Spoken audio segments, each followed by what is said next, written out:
Chapter 1 of the Story of Doctor Dolittle. Puddleby.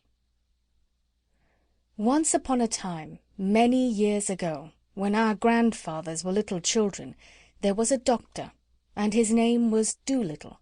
John Dolittle, M.D. M.D. means that he was a proper doctor and knew a whole lot. He lived in a little town called Puddleby on the Marsh. All the folks, young and old, knew him well by sight, and whenever he walked down the street in his high hat, everyone would say, "There goes the doctor. He's a clever man."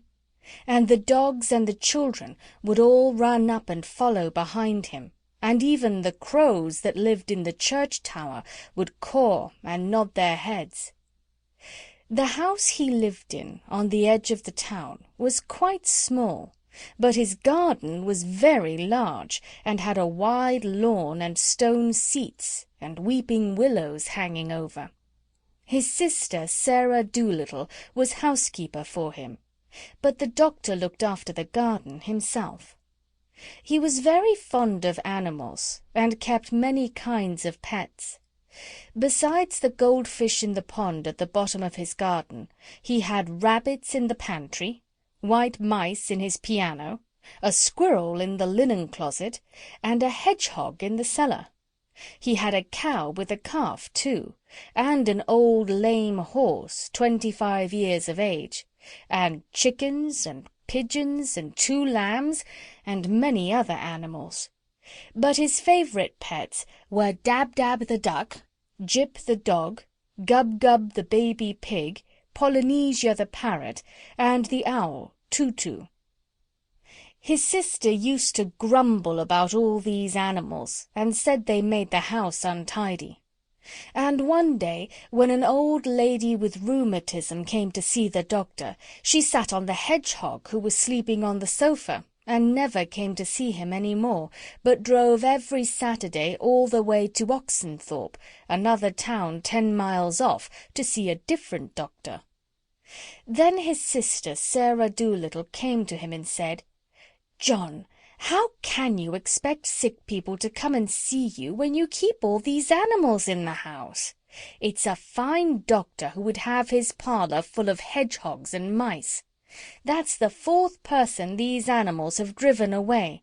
Squire Jenkins and the parson say they wouldn't come near your house again, no matter how sick they are. We are getting poorer every day. If you go on like this, none of the best people will have you for a doctor." "But I like the animals better than the best people," said the doctor. "You are ridiculous," said his sister, and walked out of the room. So as time went on, the doctor got more and more animals, and the people who came to see him got less and less, till at last he had no one left except the cat's-meat man, who didn't mind any kind of animals. But the cat's-meat man wasn't very rich, and he only got sick once a year, at Christmas time, when he used to give the doctor 6pence for a bottle of medicine. 6pence a year wasn't enough to live on, even in those days long ago. And if the doctor hadn't had some money saved up in his money-box, no one knows what would have happened. And he kept on getting still more pets, and of course it cost a lot to feed them. And the money he had saved up grew littler and littler. Then he sold his piano, and let the mice live in a bureau drawer. But the money he got for that, too, began to go, so he sold the brown suit he wore on Sundays, and went on becoming poorer and poorer. And now, when he walked down the street in his high hat, people would say to one another, "There goes John Dolittle, M.D. There was a time when he was the best-known doctor in the West Country. Look at him now. He hasn't any money, and his stockings are full of holes." But the dogs and the cats and the children still ran up and followed him through the town, the same as they had done when he was rich. End of Chapter 1. Animal Language. It happened one day that the doctor was sitting in his kitchen talking with the cat's-meat man, who had come to see him with a stomach-ache.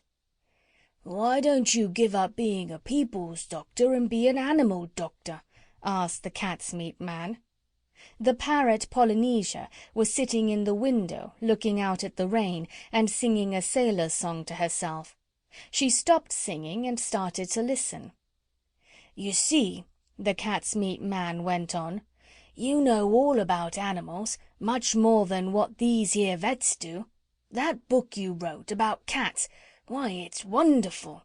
I can't read or write myself, or maybe I'd write some books, but my wife Theodosia, she's a scholar, she is, and she read your book to me. Well, it's wonderful. That's all that can be said. Wonderful.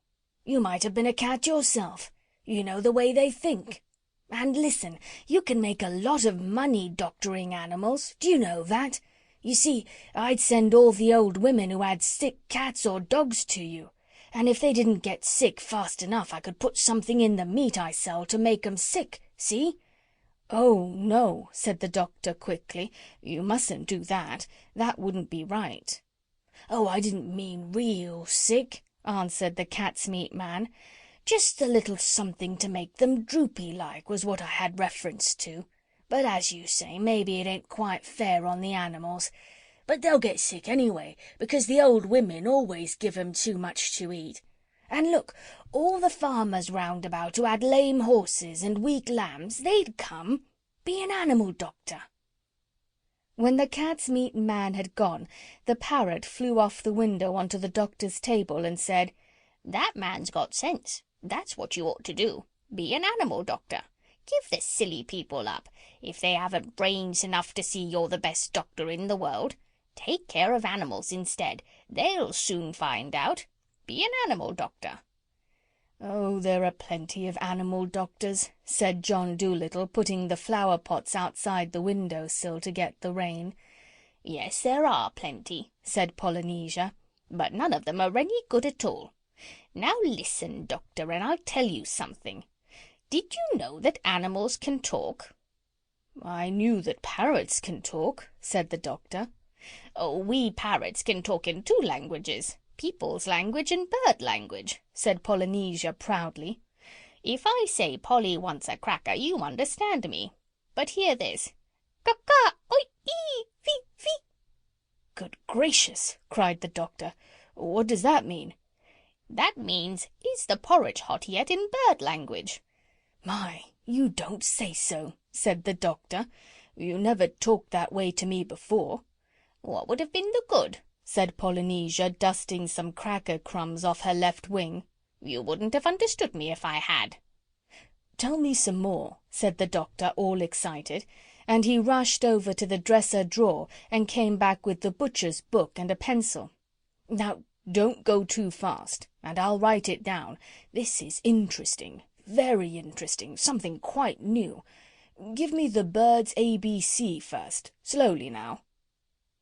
So that was the way the doctor came to know that animals had a language of their own and could talk to one another. And all that afternoon, while it was raining, Polynesia sat on the kitchen table giving him bird words to put down in the book. At tea-time, when the dog Jip came in, the parrot said to the doctor, "See, he's talking to you." "Looks to me as though he was scratching his ear," said the doctor. "But animals don't always speak with their mouths," said the parrot in a high voice, raising her eyebrows. "They talk with their ears, with their feet, with their tails, with everything. Sometimes they don't want to make a noise. Do you see now the way he's twitching up one side of his nose?" "What's that mean?" asked the doctor. "That means, can't you see that it has stopped raining?" Polynesia answered. "He is asking you a question. Dogs nearly always use their noses for asking questions." After a while, with the parrot's help, the doctor got to learn the language of the animals so well that he could talk to them himself and understand everything they said. Then he gave up being a people's doctor altogether.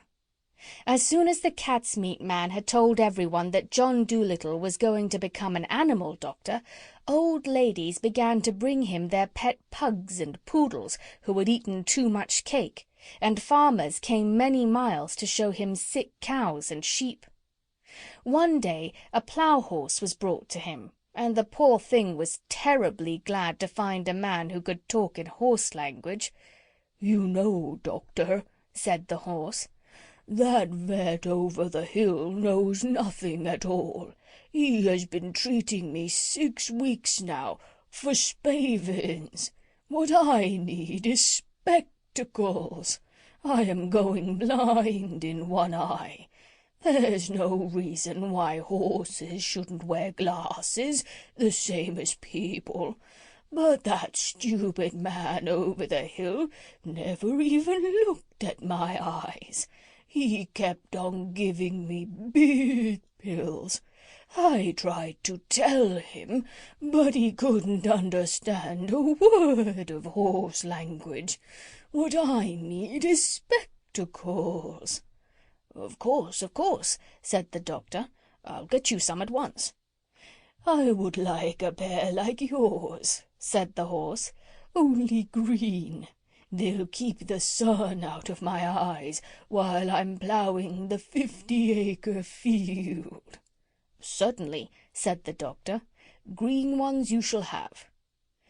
"You know, the trouble is, sir," said the plough-horse, as the doctor opened the front door to let him out, "the trouble is that anybody thinks he can doctor animals, just because the animals don't complain. As a matter of fact, it takes a much cleverer man to be a really good animal doctor than it does to be a good people's doctor. My farmer's boy thinks he knows all about horses. I wish you could see him. His face is so fat he looks as though he has no eyes, and he has got as much brain as a potato bug. He tried to put a mustard plaster on me last week." "Where did he put it?" asked the doctor. "Oh, he didn't put it anywhere on me," said the horse. "He only tried to. I kicked him into the duck pond."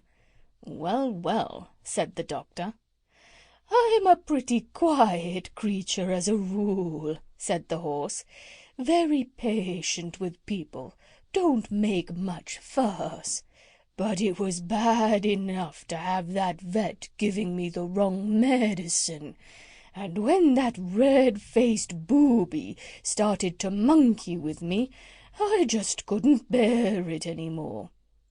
"Did you hurt the boy much?" asked the doctor. "Oh, no," said the horse. "I kicked him in the right place. The vet's looking after him now. When will my glasses be ready?" "I'll have them for you next week," said the doctor. "Come in again Tuesday. Good morning." Then John Dolittle got a fine big pair of green spectacles, and the plough-horse stopped going blind in one eye, and could see as well as ever. And soon it became a common sight to see farm animals wearing glasses in the country round Puddleby, and a blind horse was a thing unknown. And so it was with all the other animals that were brought to him. As soon as they found that he could talk their language, they told him where the pain was, and how they felt, and of course it was easy for him to cure them. Now all these animals went back and told their brothers and friends that there was a doctor in the little house with the big garden who really was a doctor.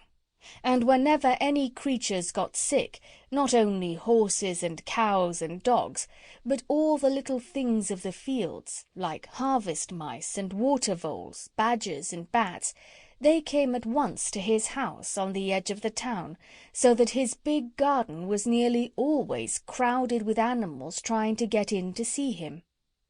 There were so many that came that he had to have special doors made for the different kinds.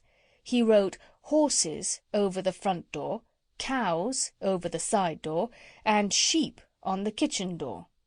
Each kind of animal had a separate door. Even the mice had a tiny tunnel made for them into the cellar, where they waited patiently in rows for the doctor to come round to them.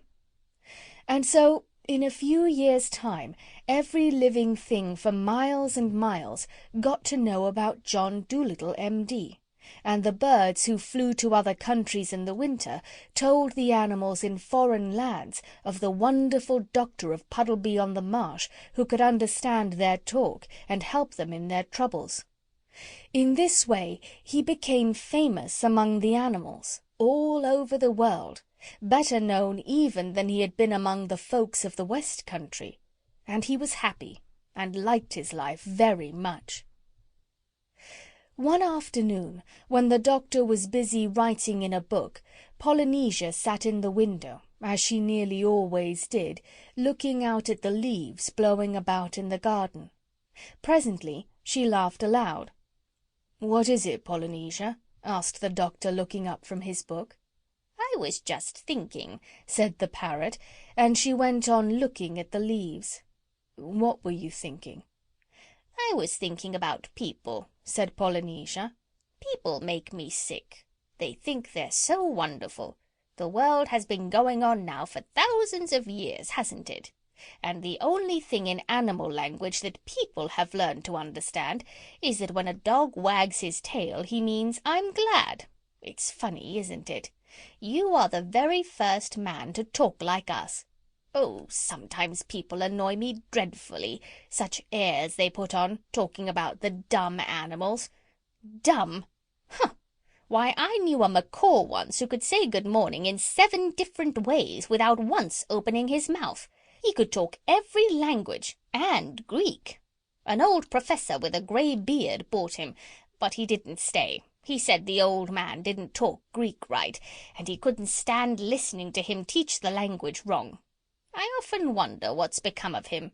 That bird knew more about geography than people will ever know. People! Golly! I suppose if people ever learn to fly, like any common hedge sparrow, we shall never hear the end of it." "You're a wise old bird," said the doctor. "How old are you really? I know that parrots and elephants sometimes live to be very, very old."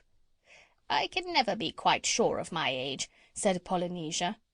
"It's either 183 or 182. But I know that when I first came here from Africa, King Charles was still hiding in the oak tree, because I saw him. He looked scared to death." End of chapter 2.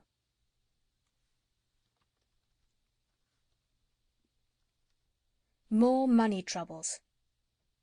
And soon now the doctor began to make money again, and his sister Sarah bought a new dress and was happy. Some of the animals who came to see him were so sick that they had to stay at the doctor's house for a week, and when they were getting better they used to sit in chairs on the lawn.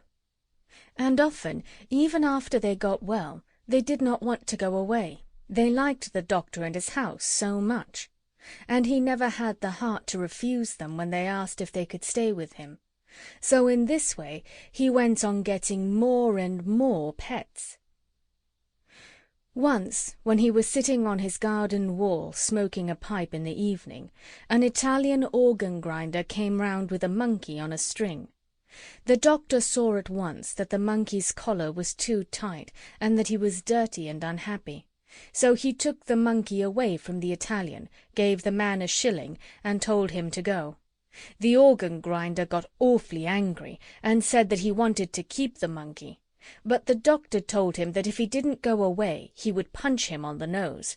John Dolittle was a strong man, though he wasn't very tall. So the Italian went away, saying rude things, and the monkey stayed with Dr. Dolittle and had a good home. The other animals in the house called him Chi-Chi, which is a common word in monkey language, meaning ginger. And another time, when the circus came to Puddleby, the crocodile who had a bad toothache escaped at night and came into the doctor's garden. The doctor talked to him in crocodile language and took him into the house and made his tooth better. But when the crocodile saw what a nice house it was, with all the different places for the different kinds of animals, he too wanted to live with the doctor.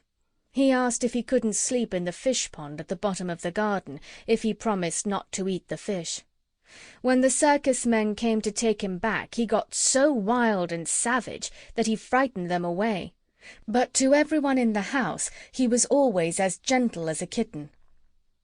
But now the old ladies grew afraid to send their lapdogs to Dr. Dolittle because of the crocodile, and the farmers wouldn't believe that he would not eat the lambs and sick calves they brought to be cured. So the doctor went to the crocodile and told him he must go back to his circus.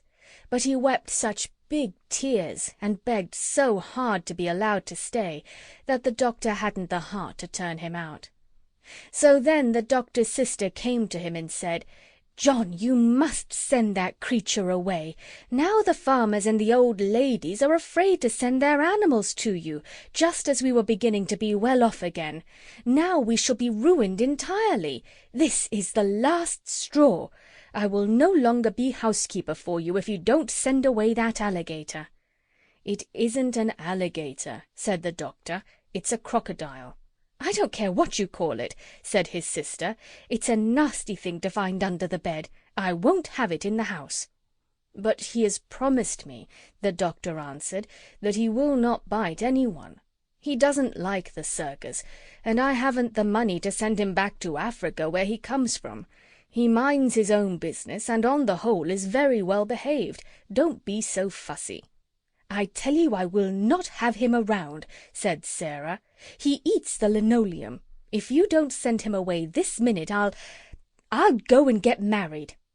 "All right," said the doctor. "Go and get married. It can't be helped." And he took down his hat and went out into the garden.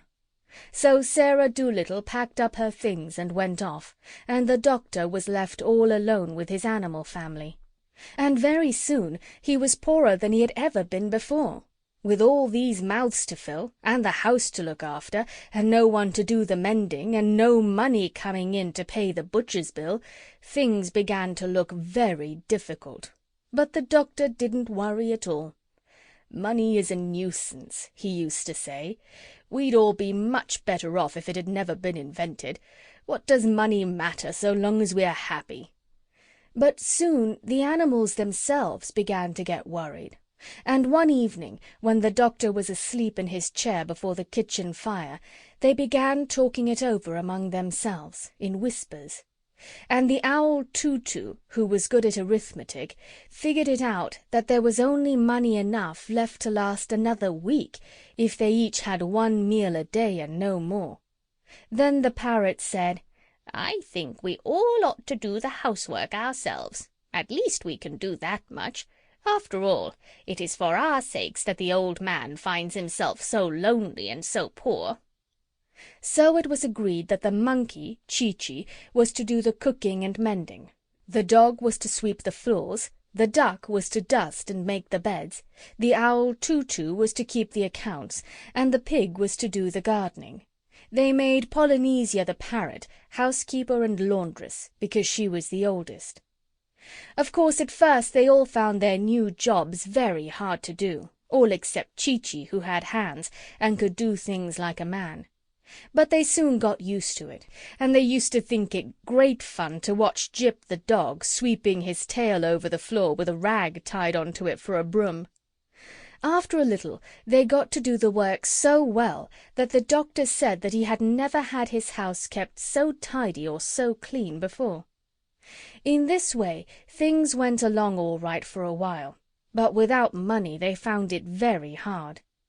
Then the animals made a vegetable and flower stall outside the garden gate and sold radishes and roses to the people that passed by along the road. But still they didn't seem to make enough money to pay all the bills, and still the doctor wouldn't worry. When the parrot came to him and told him that the fishmonger wouldn't give them any more fish, he said, "Never mind. So long as the hens lay eggs and the cow gives milk, we can have omelettes and junket, and there are plenty of vegetables left in the garden. The winter is still a long way off. Don't fuss. That was the trouble with Sarah. She would fuss. I wonder how Sarah's getting on. An excellent woman in some ways. Well, well." But the snow came earlier than usual that year, and although the old lame horse hauled in plenty of wood from the forest outside the town so they could have a big fire in the kitchen, most of the vegetables in the garden were gone, and the rest were covered with snow, and many of the animals were really hungry. End of Chapter 3.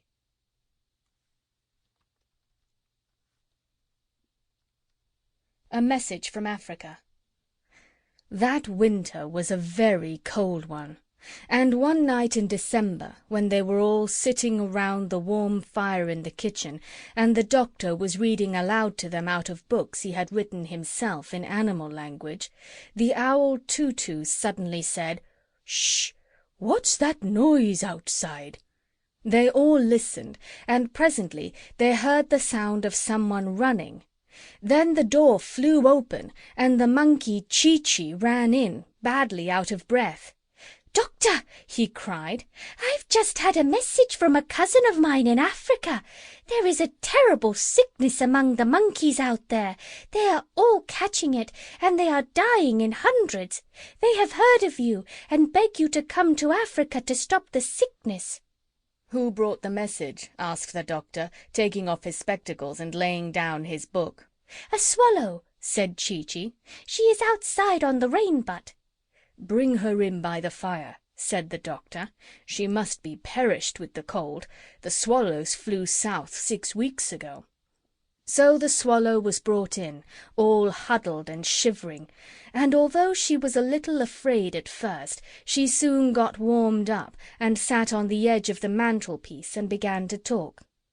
When she had finished, the doctor said, "I would gladly go to Africa, especially in this bitter weather, but I'm afraid we haven't enough money to buy the tickets. Get me the money-box, Chee-Chee." So the monkey climbed up and got it off the top shelf of the dresser. There was nothing in it, not one single penny. "I felt sure there was twopence left," said the doctor. "There was," said the owl, "but you spent it on a rattle for that badger's baby when he was teething."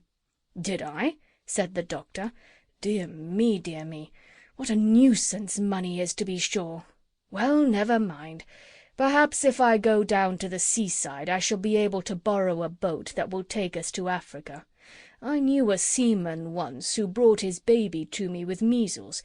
Maybe he'll lend us his boat. The baby got well. So early the next morning the doctor went down to the seashore, and when he came back he told the animals it was all right. The sailor was going to lend them the boat. Then the crocodile and the monkey and the parrot were very glad and began to sing, because they were going back to Africa, their real home, and the doctor said, "I shall only be able to take you 3, with Jip the dog, Dab-Dab the duck, Gub-Gub the pig, and the owl Tutu. The rest of the animals, like the dormice and the water voles and the bats, they will have to go back and live in the fields where they were born till we come home again. But as most of them sleep through the winter, they won't mind that, and besides, it wouldn't be good for them to go to Africa." So then the parrot, who had been on long sea voyages before, began to tell the doctor all the things he would have to take with him on the ship. "You must have plenty of pilot bread," she said. "Hard tack, they call it. And you must have beef in cans, and an anchor." "I expect the ship will have its own anchor," said the doctor. "Well, make sure," said Polynesia, "because it's very important. You can't stop if you haven't got an anchor. And you'll need a bell." "What's that for?" asked the doctor. "To tell the time by," said the parrot. "You go and ring it every half-hour, and then you know what time it is. And bring a whole lot of rope. It always comes in handy on voyages."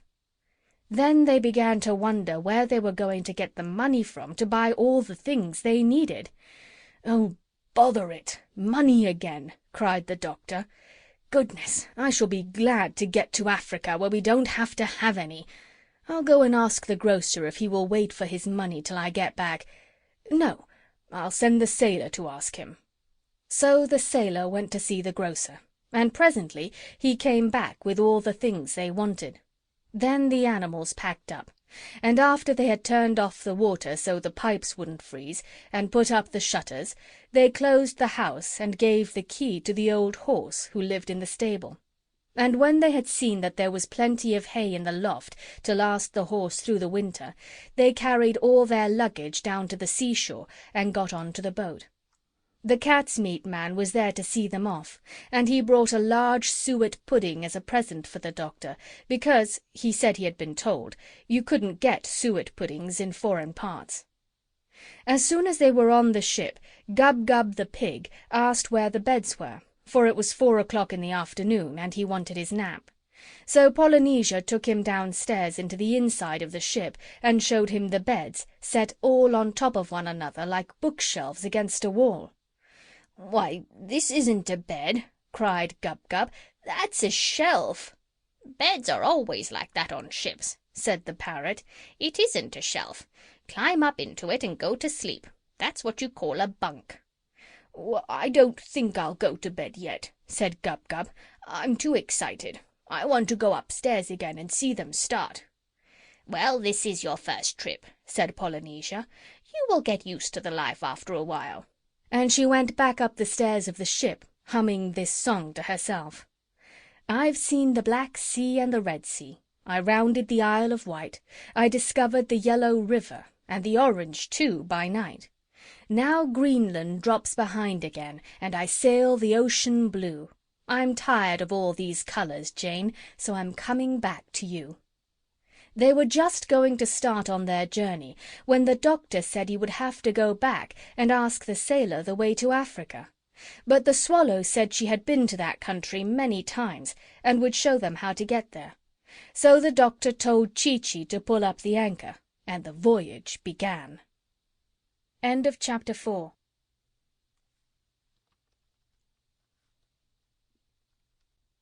The Great Journey. Now for 6 whole weeks they went sailing on and on over the rolling sea, following the Swallow who flew before the ship to show them the way. At night she carried a tiny lantern so they should not miss her in the dark, and the people on the other ships that passed said that the light must be a shooting star. As they sailed further and further into the south, it got warmer and warmer. Polynesia, Chee-Chee, and the crocodile enjoyed the hot sun no end. They ran about laughing and looking over the side of the ship to see if they could see Africa yet. But the pig and the dog and the owl Tutu could do nothing in such weather, but sat at the end of the ship in the shade of a big barrel, with their tongues hanging out, drinking lemonade. Dab-Dab the duck used to keep herself cool by jumping into the sea and swimming behind the ship, and every once in a while, when the top of her head got too hot, she would dive under the ship and come up on the other side. In this way, too, she used to catch herrings on Tuesdays and Fridays, when everybody on the boat ate fish to make the beef last longer. When they got near to the equator, they saw some flying fishes coming towards them, and the fishes asked the parrot if this was Dr. Dolittle's ship. When she told them it was, they said they were glad, because the monkeys in Africa were getting worried that he would never come. Polynesia asked them how many miles they had yet to go, and the flying fishes said it was only 55 miles now to the coast of Africa. And another time a whole school of porpoises came dancing through the waves, and they too asked Polynesia if this was the ship of the famous doctor. And when they heard that it was, they asked the parrot if the doctor wanted anything for his journey. And Polynesia said, "Yes, we have run short of onions." "There is an island not far from here," said the porpoises, "where the wild onions grow tall and strong. Keep straight on. We will get some and catch up to you." So the porpoises dashed away through the sea, and very soon the parrot saw them again coming up behind, dragging the onions through the waves in big nets made of seaweed. The next evening, as the sun was going down, the doctor said, "Get me the telescope, Chee-Chee. Our journey is nearly ended. Very soon we should be able to see the shores of Africa." And about half an hour later, sure enough, they thought they could see something in front that might be land. But it began to get darker and darker, and they couldn't be sure. Then a great storm came up, with thunder and lightning. The wind howled, the rain came down in torrents, and the waves got so high they splashed right over the boat. Presently there was a big bang. The ship stopped and rolled over on its side. "What's happened?" asked the doctor, coming up from downstairs. "I'm not sure," said the parrot, "but I think we're shipwrecked. Tell the duck to get out and see." So Dab-Dab dived right down under the waves, and when she came up, she said they had struck a rock. There was a big hole in the bottom of the ship, the water was coming in, and they were sinking fast. "We must have run into Africa," said the doctor. Dear me, dear me. Well, we must all swim to land." But Chee-Chee and Gub-Gub did not know how to swim. "Get the rope," said Polynesia. "I told you it would come in handy. Where's that duck? Come here, Dab-Dab. Take this end of the rope, fly to the shore, and tie it onto a palm tree, and we'll hold the other end on the ship here. Then those that can't swim must climb along the rope till they reach the land. That's what you call a lifeline." So they all got safely to the shore, some swimming, some flying, and those that climbed along the rope brought the doctor's trunk and handbag with them. But the ship was no good any more, with the big hole in the bottom, and presently the rough sea beat it to pieces on the rocks, and the timbers floated away. Then they all took shelter in a nice dry cave they found, high up in the hills, till the storm was over. When the sun came out next morning, they went down to the sandy beach to dry themselves. "Dear old Africa," sighed Polynesia. "It's good to get back. Just think, it will be 169 years tomorrow since I was here, and it hasn't changed a bit. Same old palm trees, same old red earth, same old black ants. There's no place like home." And the others noticed she had tears in her eyes, she was so pleased to see her country once again. Then the doctor missed his high hat, for it had been blown into the sea during the storm, so Dab-Dab went out to look for it, and presently she saw it, a long way off, floating on the water like a toy boat. When she flew down to get it, she found one of the white mice, very frightened, sitting inside it. "What are you doing here?" asked the duck. "You were told to stay behind in Puddleby." "I didn't want to be left behind," said the mouse. "I wanted to see what Africa was like. I have relatives there, so I hid in the baggage and was brought onto the ship with the hardtack. When the ship sank, I was terribly frightened because I cannot swim far. I swam as long as I could, but I soon got all exhausted and thought I was going to sink. And then just at that moment, the old man's hat came floating by, and I got into it because I did not want to be drowned."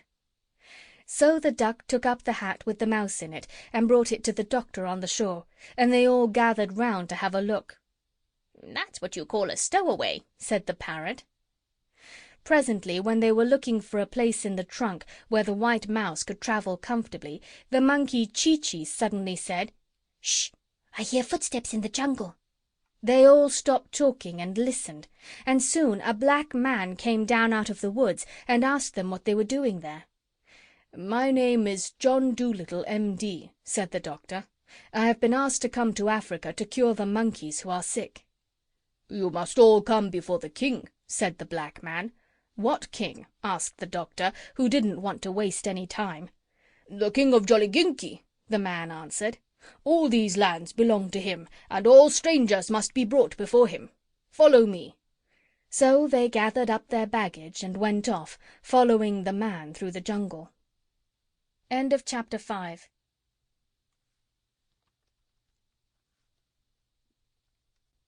Polynesia and the King. When they had gone a little way through the thick forest, they came to a wide, clear space, and they saw the king's palace, which was made of mud. This was where the king lived with his queen, Ermintrude, and their son, Prince Bumpo. The prince was away fishing for salmon in the river, but the king and queen were sitting under an umbrella before the palace door, and Queen Ermintrude was asleep. When the doctor had come up to the palace, the king asked him his business, and the doctor told him why he had come to Africa. "You may not travel through my lands," said the king. "Many years ago a white man came to these shores, and I was very kind to him. But after he had dug holes in the ground to get the gold, and killed all the elephants to get their ivory tusks, he went away secretly in his ship, without so much as saying thank you. Never again shall a white man travel through the lands of Jolliginki." Then the king turned to some of the black men who were standing near and said, "Take away this medicine man with all his animals, and lock them up in my strongest prison." So 6 of the black men led the doctor and all his pets away, and shut them up in a stone dungeon. The dungeon had only one little window, high up in the wall, with bars in it, and the door was strong and thick. Then they all grew very sad, and Gub-Gub the pig began to cry. But Chee-Chee said he would spank him if he didn't stop that horrible noise, and he kept quiet. "Are we all here?" asked the doctor, after he had got used to the dim light. "Yes, I think so," said the duck, and started to count them. "Where's Polynesia?" asked the crocodile. "She isn't here." "Are you sure?" said the doctor. "Look again. Polynesia!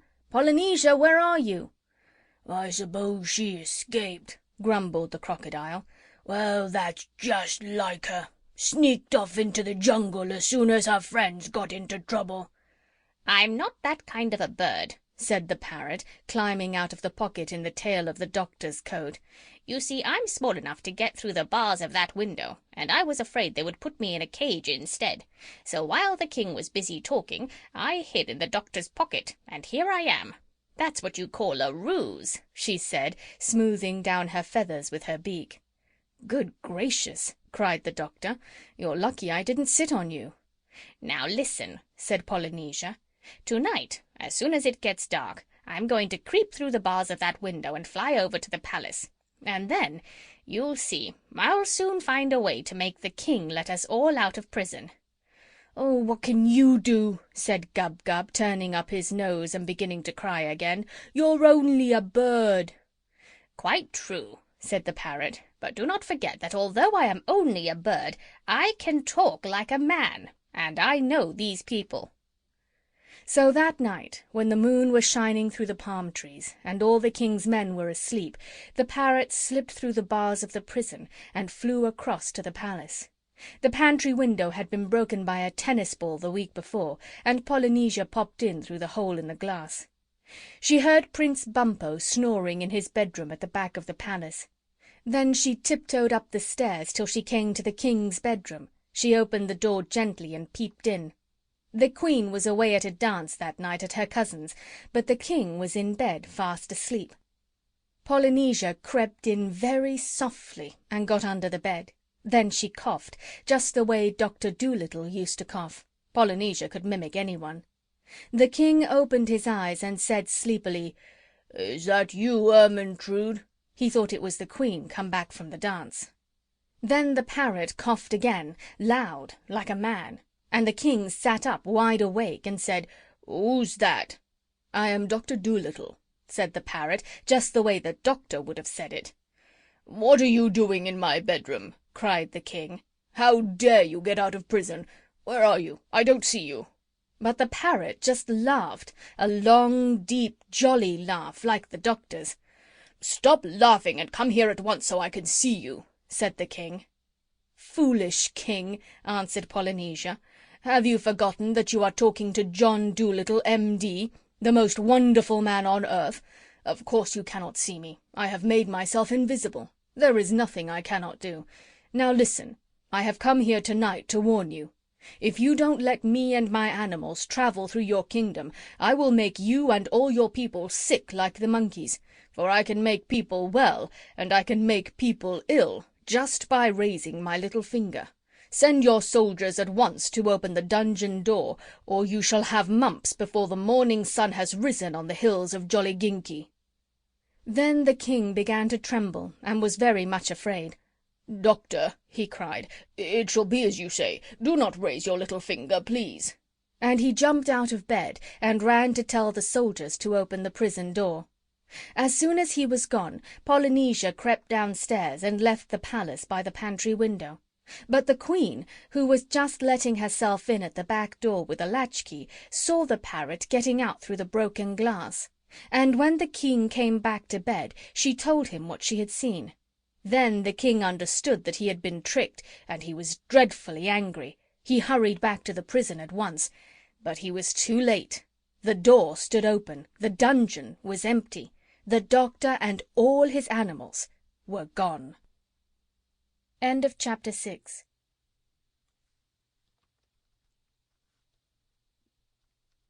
The Bridge of Apes. Queen Ermyntrude had never in her life seen her husband so terrible as he got that night. He gnashed his teeth with rage. He called everybody a fool. He threw his toothbrush at the palace cat. He rushed around in his nightshirt and woke up all his army and sent them into the jungle to catch the doctor. Then he made all his servants go too, his cooks and his gardeners and his barber and Prince Bumpo's tutor. Even the queen, who was tired from dancing in a pair of tight shoes, was packed off to help the soldiers in their search. All this time the doctor and his animals were running through the forest towards the land of the monkeys as fast as they could go.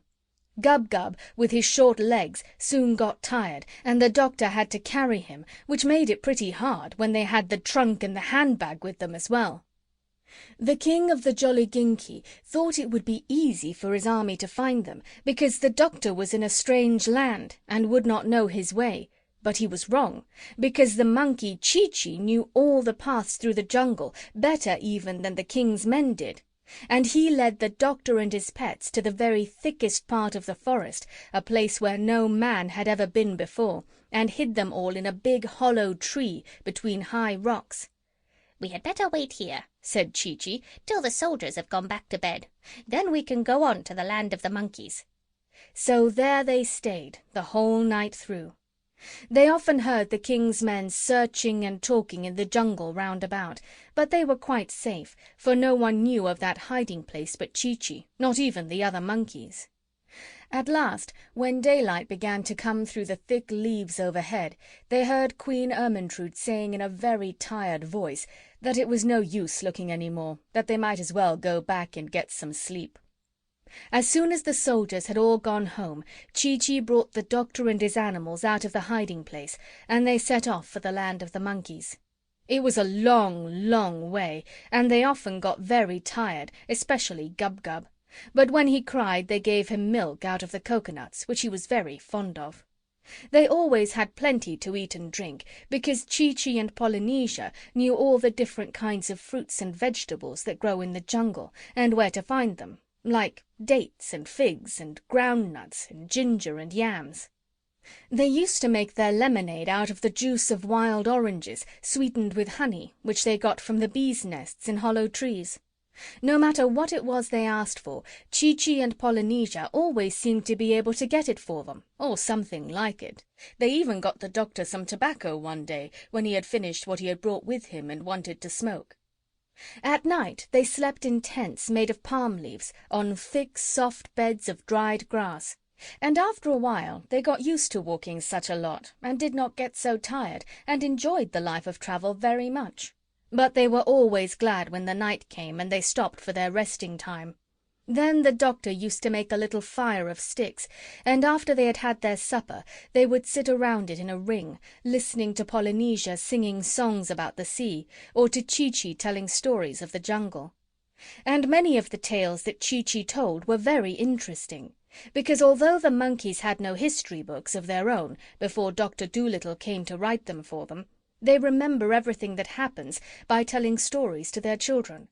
And Chi-Chi spoke of many things his grandmother had told him, tales of long, long, long ago, before Noah and the flood, of the days when men dressed in bearskins and lived in holes in the rock and ate their mutton raw because they did not know what cooking was, never having seen a fire. And he told them of the great mammoths and lizards, as long as a train, that wandered over the mountains in those times, nibbling from the tree-tops. And often they got so interested listening that when he had finished they found their fire had gone right out, and they had to scurry round to get more sticks and build a new one. Now when the king's army had gone back and told the king they couldn't find the doctor, the king sent them out again and told them they must stay in the jungle till they caught him.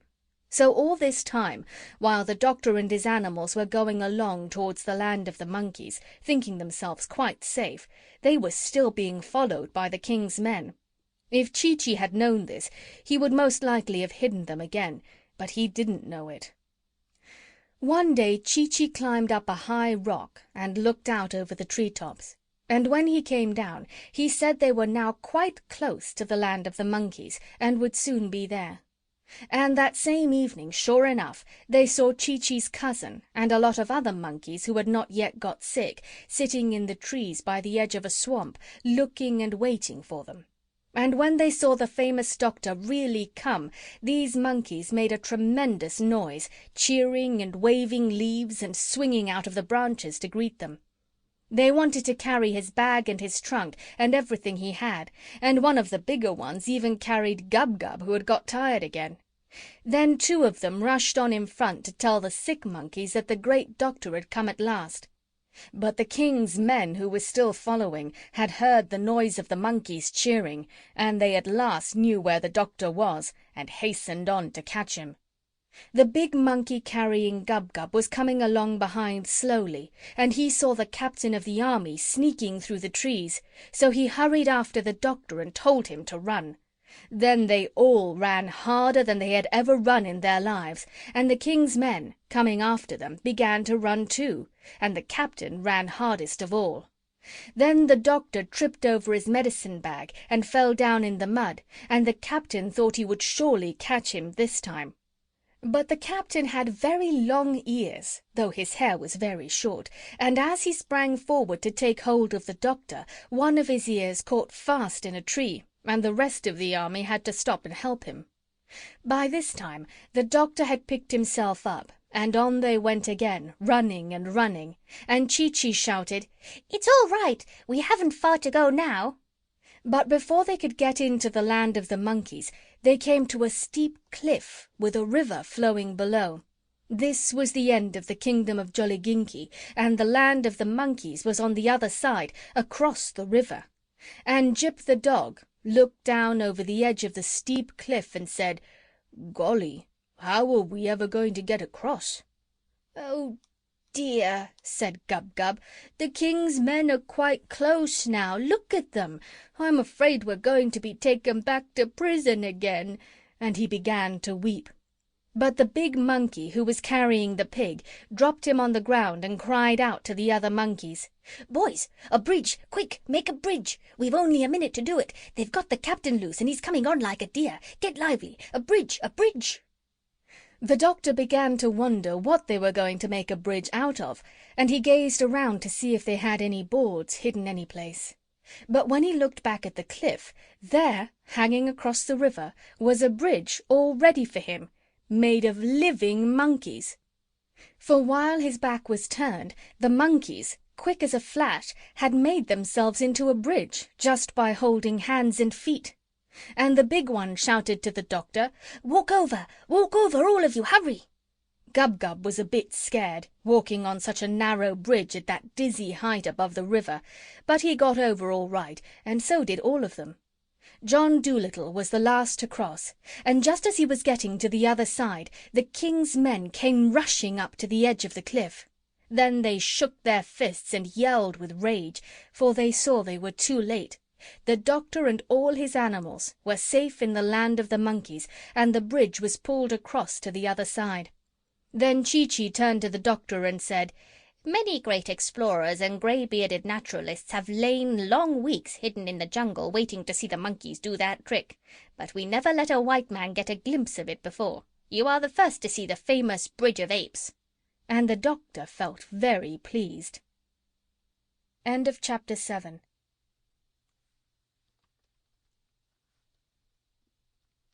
The Leader of the Lions.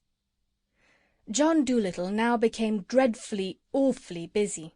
He found hundreds and thousands of monkeys sick.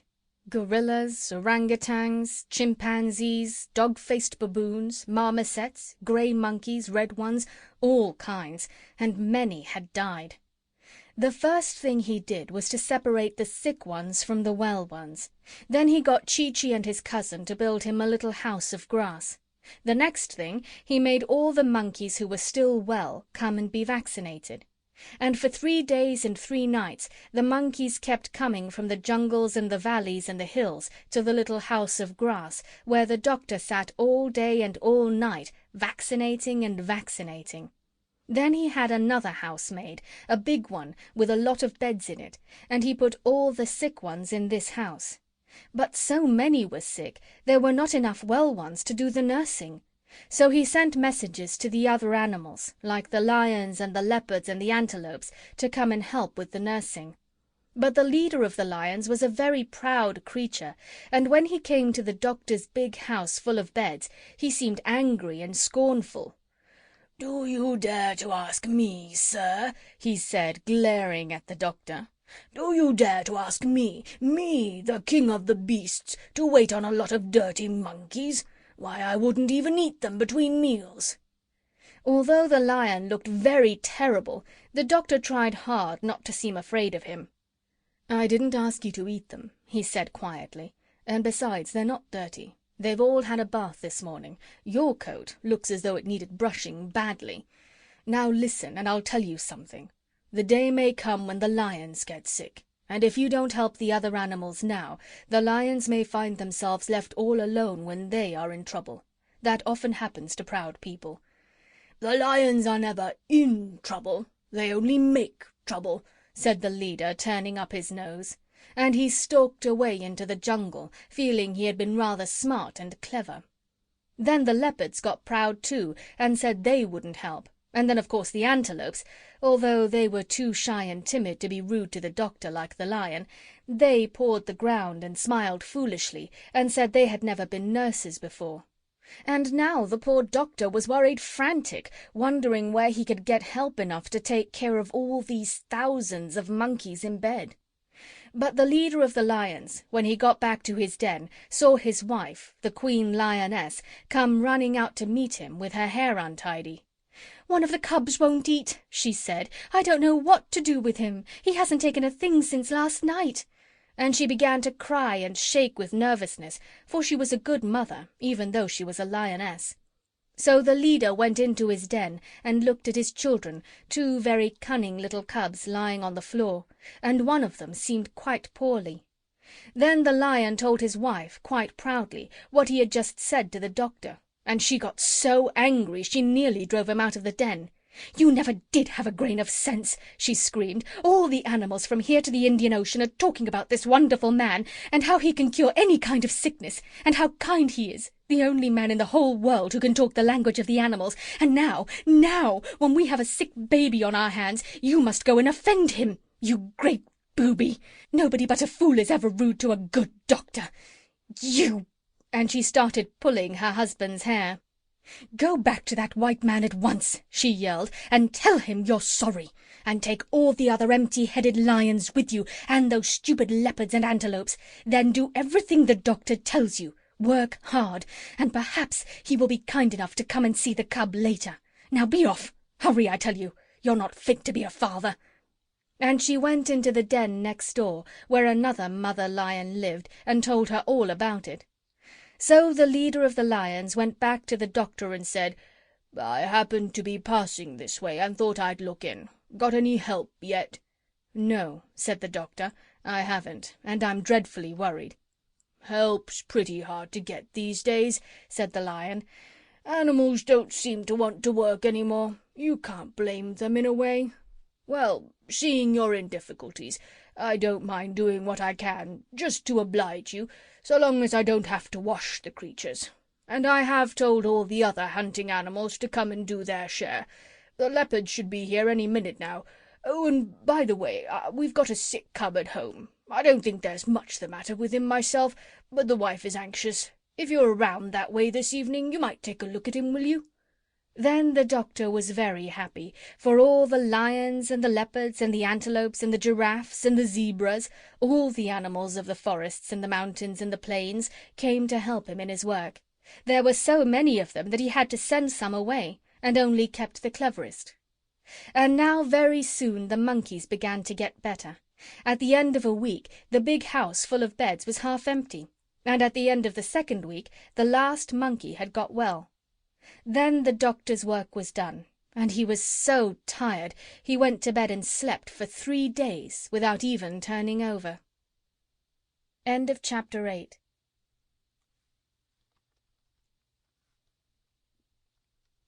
The Monkey's Council. Chi-Chi stood outside the doctor's door, keeping everybody away till he woke up. Then John Dolittle told the monkeys that he must now go back to Puddleby. They were very surprised at this, for they had thought that he was going to stay with them forever. And that night all the monkeys got together in the jungle to talk it over. And the chief chimpanzee rose up and said, "Why is the good man going away? Is he not happy here with us?" But none of them could answer him. And then the grand gorilla got up and said, "I think we should all go to him and ask him to stay. Perhaps if we make him a new house and a bigger bed, and promise him plenty of monkey servants to do work for him and to make life pleasant for him, perhaps then he will not wish to go." Then Chi-Chi got up, and all the others whispered, "Shh, look, Chi-Chi the great traveller is about to speak." And Chi-Chi said to the other monkeys, "My friends, I am afraid it is useless to ask the doctor to stay. He owes money in Puddleby, and he says he must go back and pay it." And the monkeys asked him, "What is money?"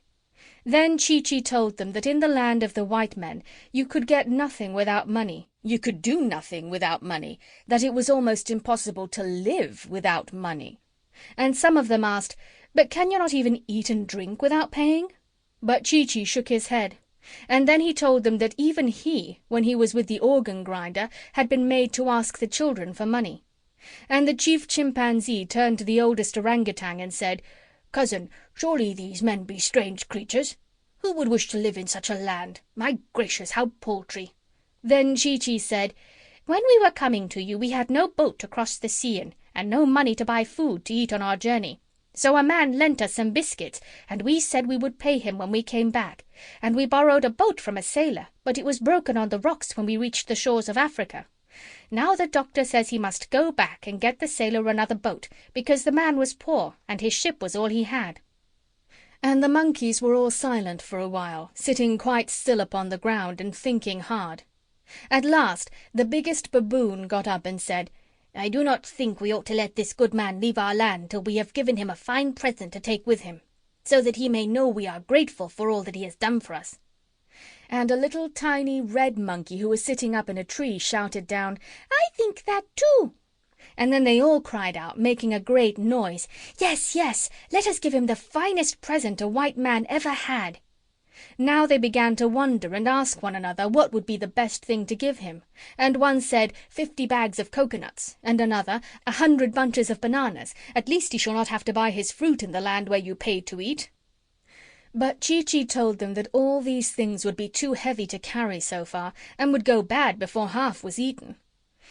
"If you want to please him," he said, "give him an animal. You may be sure he will be kind to it. Give him some rare animal they have not got in the menageries." And the monkeys asked him, "What are menageries?" Then Chi-Chi explained to them that menageries were places in the land of the white men where animals were put in cages for people to come and look at. And the monkeys were very shocked and said to one another, "These men are like thoughtless young ones, stupid and easily amused." "Shh, it is a prison he means." So then they asked Chi-Chi what rare animal it could be that they should give the doctor, one the white men had not seen before. And the major of the marmosets asked, "Have they an iguana over there?" But Chi-Chi said, "Yes, there is one in the London Zoo." And another asked, "Have they an okapi?" But Chi-Chi said, "Yes, in Belgium, where my organ grinder took me 5 years ago, they had an okapi in a big city they called Antwerp." And another asked, "Have they a push-me-pull-you?" Then Chi-Chi said, "No, no white man has ever seen a push-me-pull-you. Let us give him that." End of chapter 9.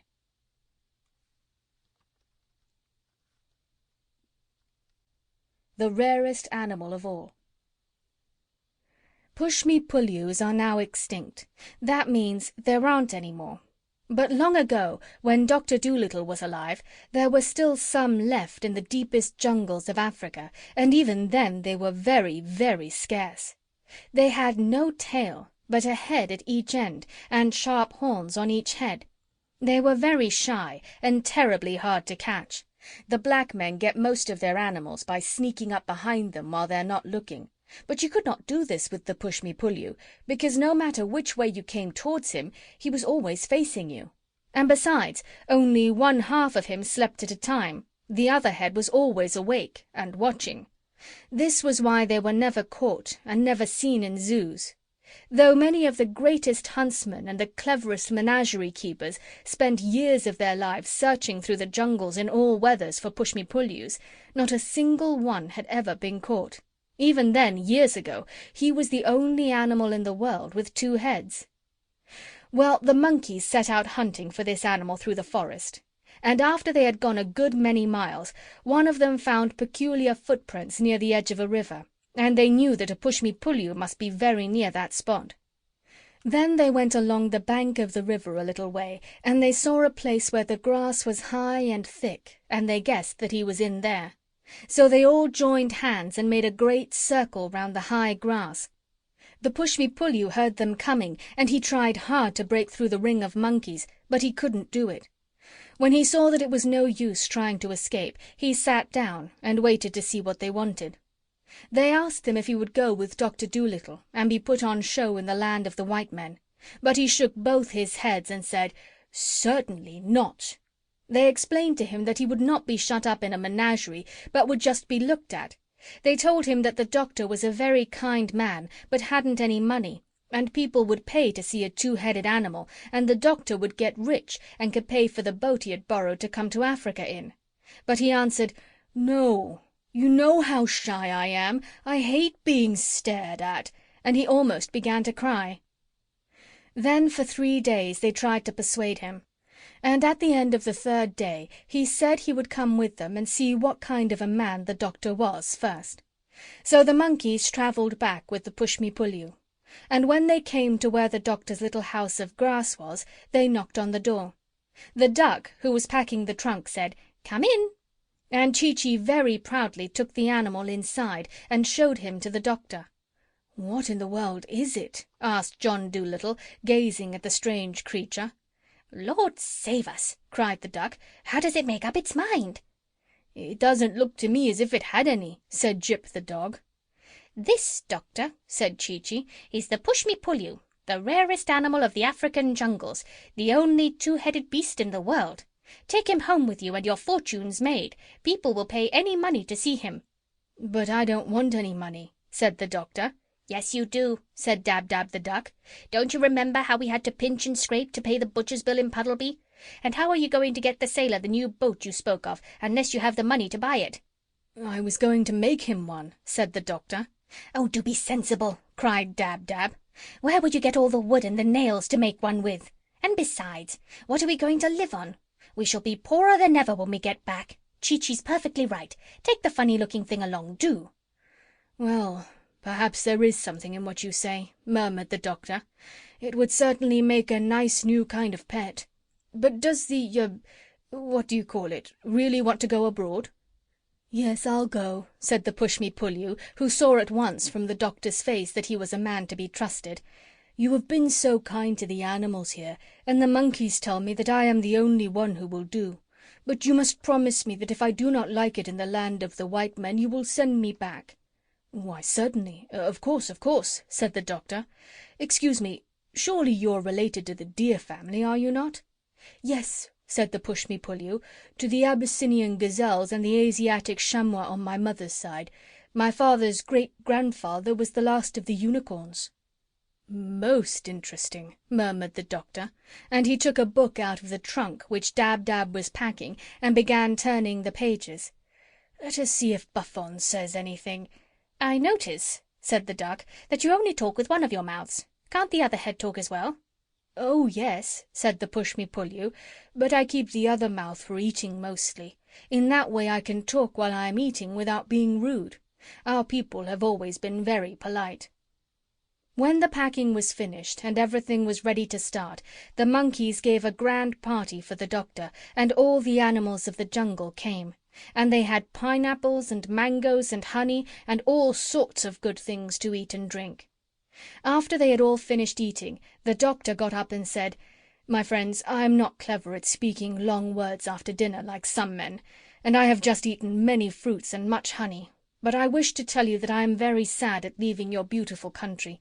Because I have things to do in the land of the white men, I must go. After I have gone, remember never to let the flies settle on your food before you eat it, and do not sleep on the ground when the rains are coming. I hope you will all live happily ever after." When the doctor stopped speaking and sat down, all the monkeys clapped their hands a long time and said to one another, "Let it be remembered always among our people that he sat and ate with us here under the trees, for surely he is the greatest of men."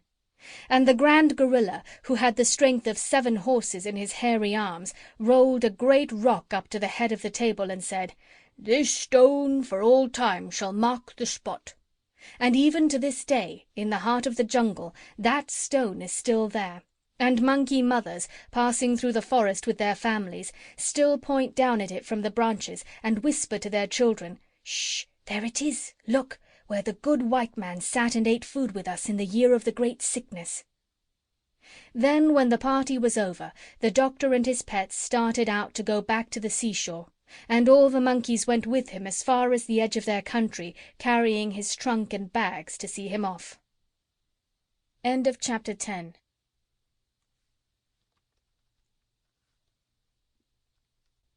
The Black Prince. By the edge of the river they stopped and said farewell. This took a long time, because all those thousands of monkeys wanted to shake John Dolittle by the hand. Afterwards, when the doctor and his pets were going on alone, Polynesia said, "We must tread softly and talk low as we go through the land of the Jolliginki. If the king should hear us, he will send his soldiers to catch us again, for I am sure he is still very angry over the trick I played on him." "What I am wondering," said the doctor, "is where we are going to get another boat to go home in.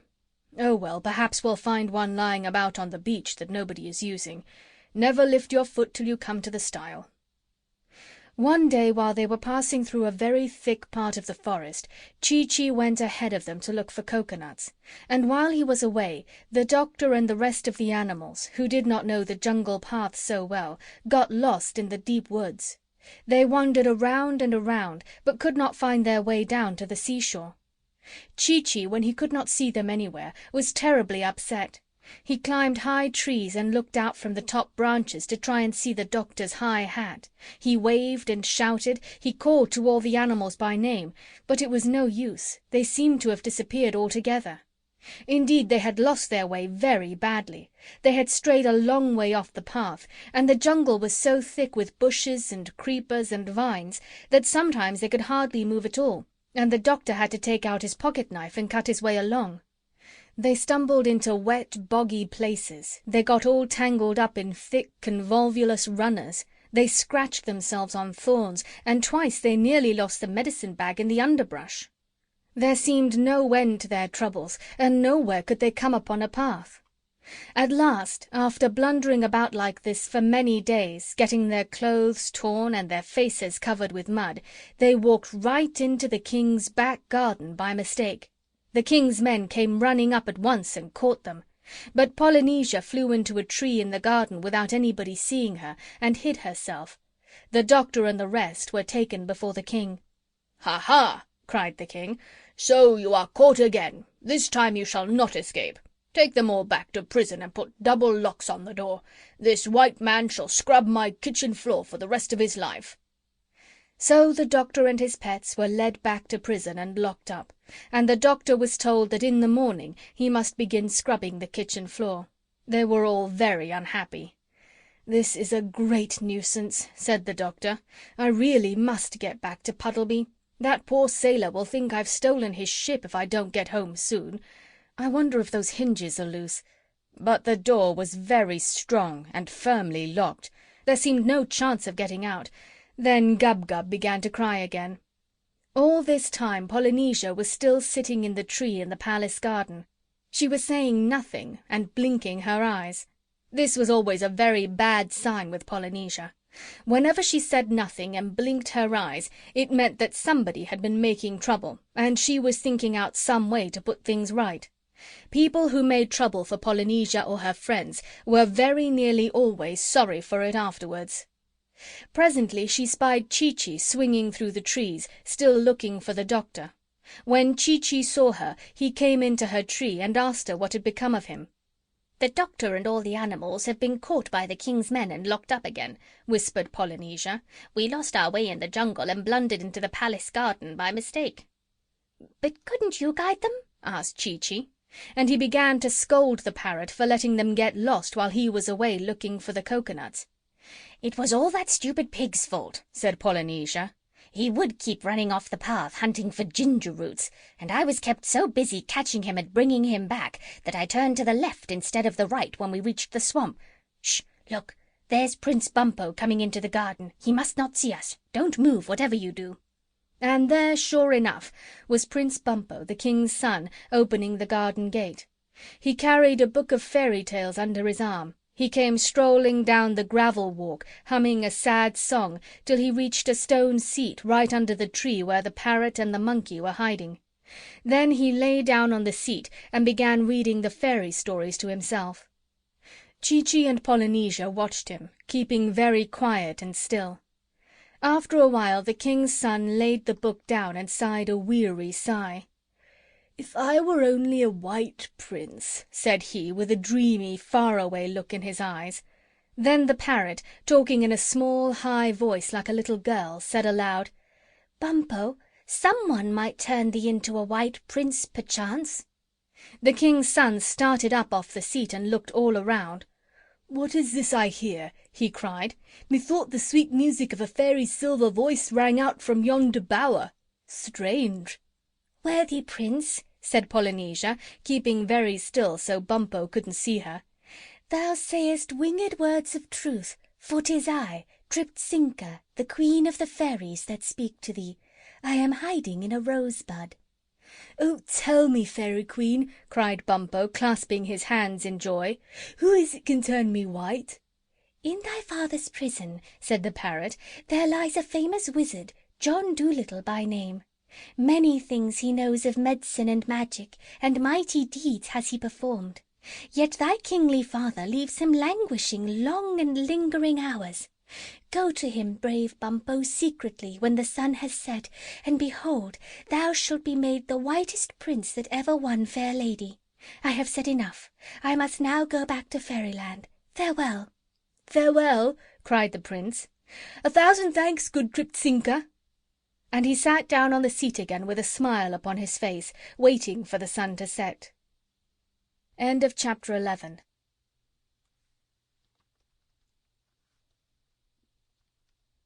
Medicine and Magic. Very, very quietly, making sure that no one should see her, Polynesia then slipped out at the back of the tree and flew across to the prison. She found Gub-Gub poking his nose through the bars of the window, trying to sniff the cooking smells that came from the palace kitchen. She told the pig to bring the doctor to the window, because she wanted to speak to him. So Gub-Gub went and woke the doctor, who was taking a nap. "Listen," whispered the parrot, when John Dolittle's face appeared. "Prince Bumpo is coming here tonight to see you, and you've got to find some way to turn him white. But be sure to make him promise you first that he will open the prison door and find a ship for you to cross the sea in." "This is all very well," said the doctor, "but it isn't so easy to turn a black man white. You speak as though he were a dress to be re-dyed. It's not so simple. Shall the leopard change his spots, or the Ethiopian his skin, you know?" "I don't know anything about that," said Polynesia impatiently. "But you must turn this man white. Think of a way. Think hard. You've got plenty of medicines left in the bag. He'll do anything for you if you change his color. It is your only chance to get out of prison." "Well, I suppose it might be possible," said the doctor. "Let me see." And he went over to his medicine bag, murmuring something about liberated chlorine on animal pigment, perhaps zinc ointment as a temporary measure spread thick. Well, that night Prince Bumpo came secretly to the doctor in prison and said to him, "White man, I am an unhappy prince. Years ago I went in search of the Sleeping Beauty, whom I had read of in a book, and having travelled through the world many days, I at last found her and kissed the lady very gently to awaken her, as the book said I should. 'Tis true indeed that she awoke, but when she saw my face she cried out, 'Oh, he's black!' and she ran away and wouldn't marry me, but went to sleep again somewhere else. So I came back, full of sadness, to my father's kingdom. Now I hear that you are a wonderful magician and have many powerful potions, so I came to you for help. If you will turn me white, so that I may go back to the Sleeping Beauty, I will give you half my kingdom, and anything besides you ask." "Prince Bumpo," said the doctor, looking thoughtfully at the bottles in his medicine bag, "supposing I made your hair a nice blonde colour, would not that do instead to make you happy?" "No," said Bumpo, "nothing else will satisfy me. I must be a white prince." "You know, it is very hard to change the colour of a prince," said the doctor. "One of the hardest things a magician can do. You only want your face white, do you not?" "Yes, that is all," said Bumpo, "because I shall wear shining armour and gauntlets of steel, like the other white princes, and ride on a horse." "Must your face be white all over?" asked the doctor. "Yes, all over," said Bumpo, "and I would like my eyes to be blue, but I suppose that would be very hard to do." "Yes, it would," said the doctor quickly. "Well, I will do what I can for you. You will have to be very patient, though. You know, with some medicines you can never be very sure. I might have to try 2 or 3 times. You have a strong skin, yes? Well, that's all right. Now come over here by the light. Oh, but before I do anything, you must first go down to the beach and get a ship ready with food in it to take me across the sea. Do not speak a word of this to anyone, and when I have done as you ask, you must let me and all my animals out of prison. Promise, by the crown of Jolliginki." So the prince promised, and went away to get a ship ready at the seashore. When he came back and said that it was done, the doctor asked Dab-Dab to bring a basin. Then he mixed a lot of medicines in the basin and told Bumpo to dip his face in it. The prince leaned down and put his face in, right up to the ears. He held it there a long time, so long that the doctor seemed to get dreadfully anxious and fidgety, standing first on one leg and then on the other, looking at all the bottles he had used for the mixture, and reading the labels on them again and again. A strong smell filled the prison, like the smell of brown paper burning. At last the prince lifted his face up out of the basin, breathing very hard, and all the animals cried out in surprise, for the prince's face had turned as white as snow, and his eyes, which had been mud-coloured, were a manly grey. When John Dolittle lent him a little looking-glass to see himself in, he sang for joy and began dancing around the prison. But the doctor asked him not to make so much noise about it, and when he had closed his medicine-bag in a hurry, he told him to open the prison door. Bumpo begged that he might keep the looking-glass, as it was the only one in the kingdom of Jolliginki, and he wanted to look at himself all day long. But the doctor said he needed it to shave with. Then the prince, taking a bunch of copper keys from his pocket, undid the great double locks, and the doctor, with all his animals, ran as fast as they could down to the seashore, while Bumpo leaned against the wall of the empty dungeon, smiling after them happily, his big face shining like polished ivory in the light of the moon. When they came to the beach, they saw Polynesia and Chi-Chi waiting for them on the rocks near the ship. "I feel sorry about Bumpo," said the doctor. "I am afraid that medicine I used will never last. Most likely he will be as black as ever when he wakes up in the morning. That's one reason why I didn't like to leave the mirror with him. But then again, he might stay white. I had never used that mixture before. To tell the truth, I was surprised myself that it worked so well. But I had to do something, didn't I? I couldn't possibly scrub the king's kitchen for the rest of my life. It was such a dirty kitchen. I could see it from the prison window. Well, well, poor Bumpo." "Oh, of course he will know we were just joking with him," said the parrot. "They had no business to lock us up," said Dab-Dab, waggling her tail angrily. "We never did them any harm. Serve him right if he does turn black again. I hope it's a dark black." "But he didn't have anything to do with it," said the doctor. "It was the king, his father, who had us locked up. It wasn't Bumpo's fault. I wonder if I ought to go back and apologize. Oh, well, I'll send him some candy when I get to Puddleby, and who knows, he may stay white after all." "The Sleeping Beauty would never have him, even if he did," said Dab-Dab. He looked better the way he was, I thought, but he'd never be anything but ugly, no matter what colour he was made. Still, he had a good heart, said the doctor. Romantic, of course, but a good heart. After all, handsome is as handsome does. I don't believe the poor booby found a Sleeping Beauty at all, said Jip the dog. Most likely he kissed some farmer's fat wife who was taking a snooze under an apple tree. Can't blame her for getting scared. I wonder who he'll go and kiss this time. Silly business.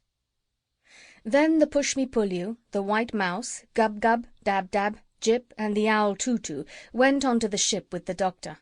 But Chee-Chee, Polynesia, and the crocodile stayed behind, because Africa was their proper home, the land where they were born. And when the doctor stood upon the boat, he looked over the side across the water, and then he remembered that they had no one with them to guide them back to Puddleby.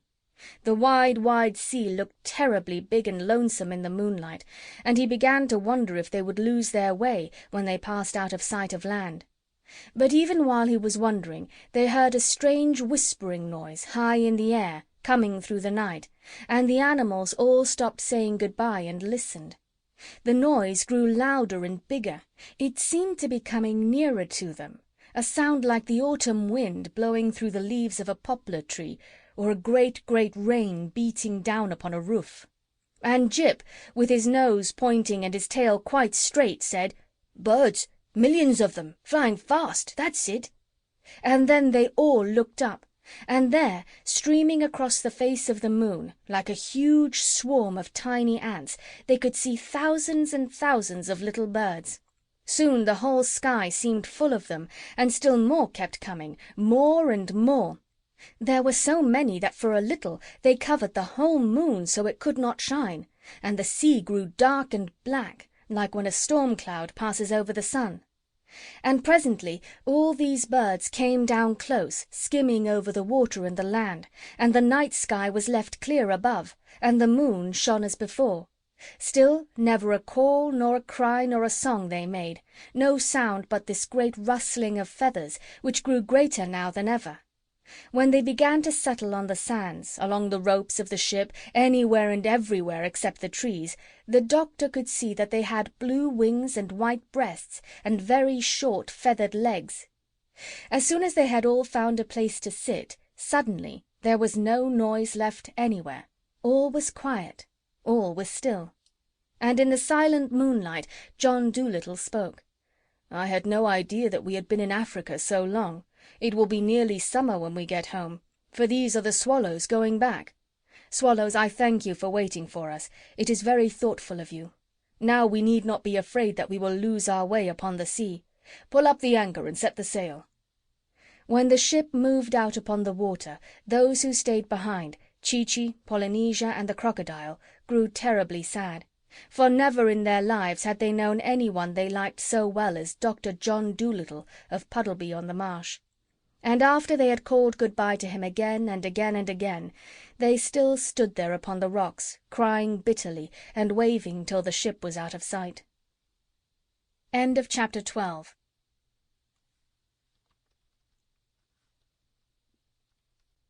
Red Sails and Blue Wings. Sailing homeward, the doctor's ship had to pass the coast of Barbary. This coast is the seashore of the great desert. It is a wild, lonely place, all sand and stones, and it was here that the Barbary pirates lived.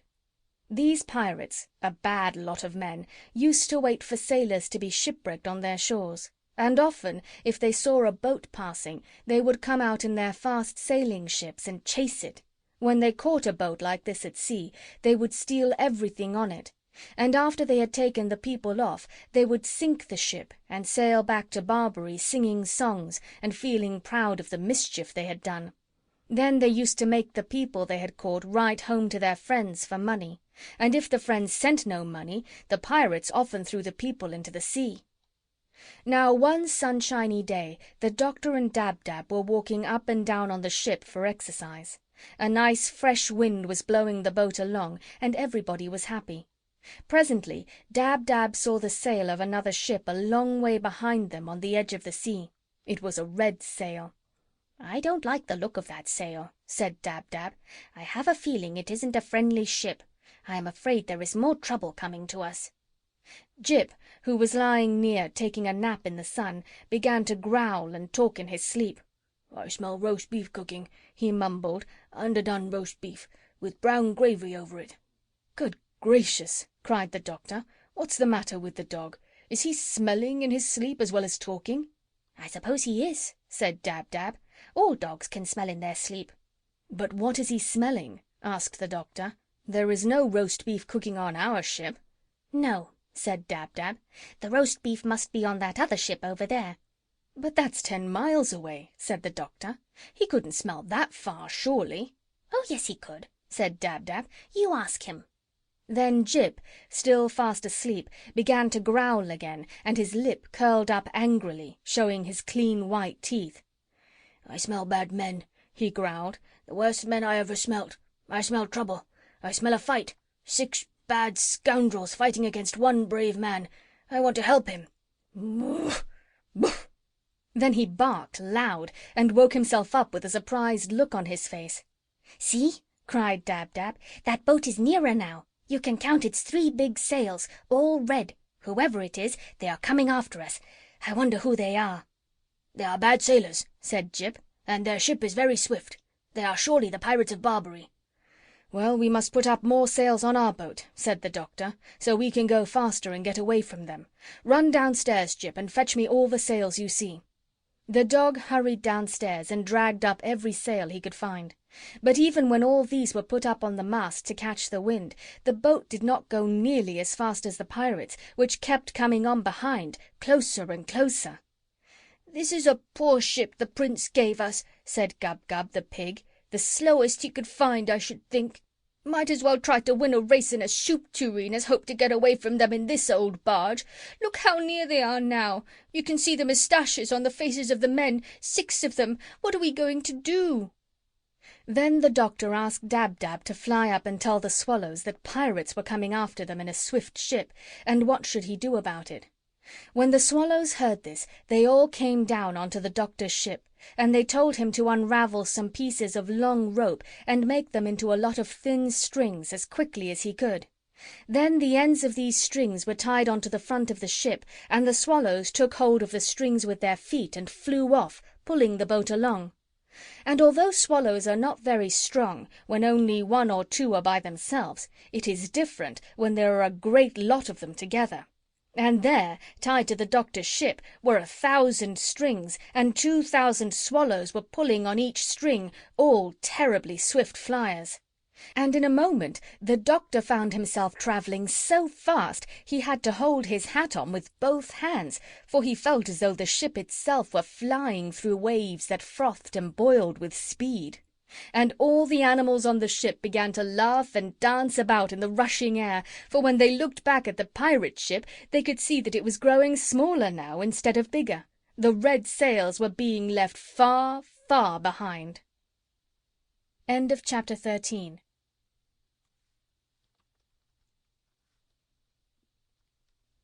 The Rat's Warning.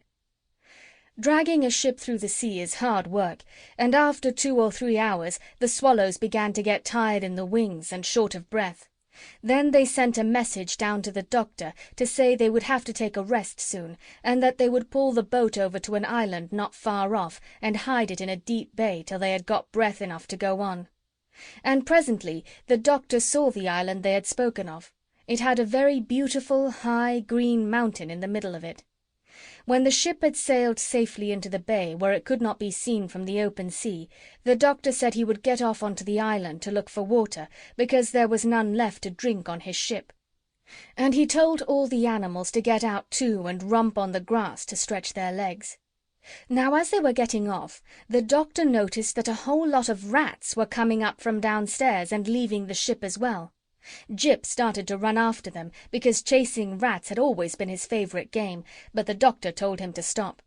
And one big black rat, who seemed to want to say something to the doctor, now crept forward timidly along the rail, watching the dog out of the corner of his eye.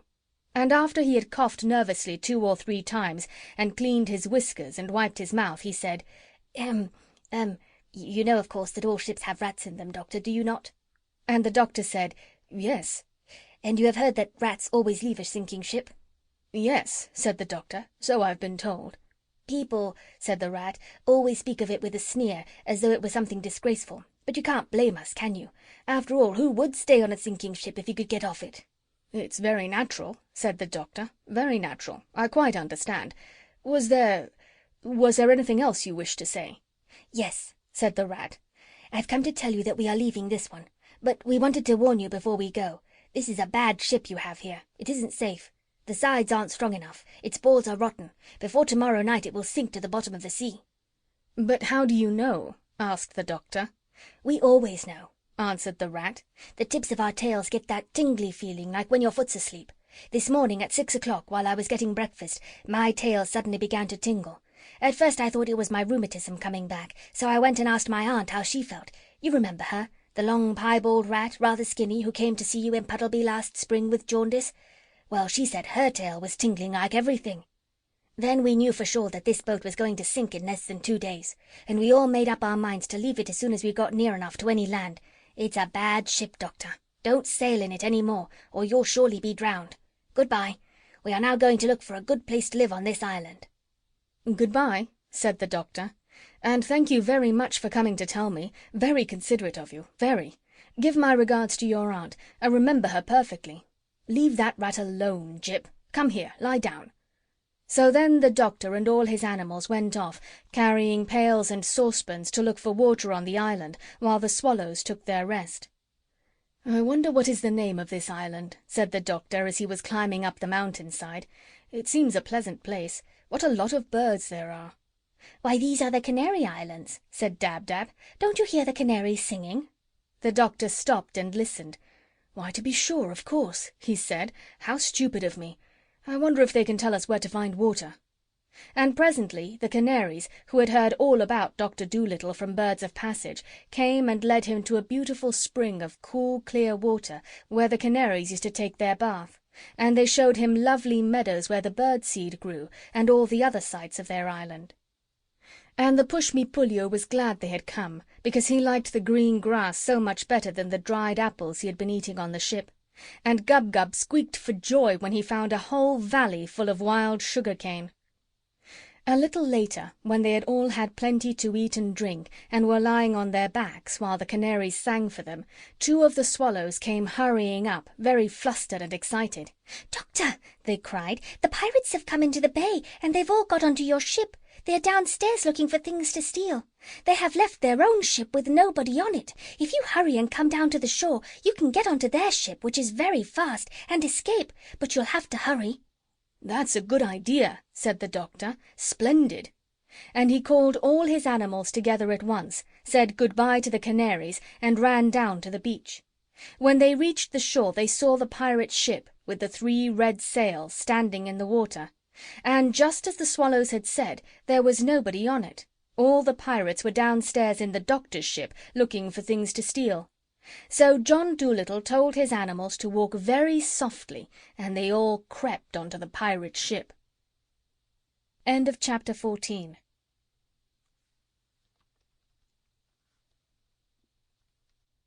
The Barbary Dragon. Everything would have gone all right if the pig had not caught a cold in his head while eating the damp sugar-cane on the island. This is what happened. After they had pulled up the anchor without a sound, and were moving the ship very, very carefully out of the bay, Gub-Gub suddenly sneezed so loud that the pirates on the other ship came rushing upstairs to see what the noise was. As soon as they saw that the doctor was escaping, they sailed the other boat right across the entrance to the bay, so that the doctor could not get out into the open sea.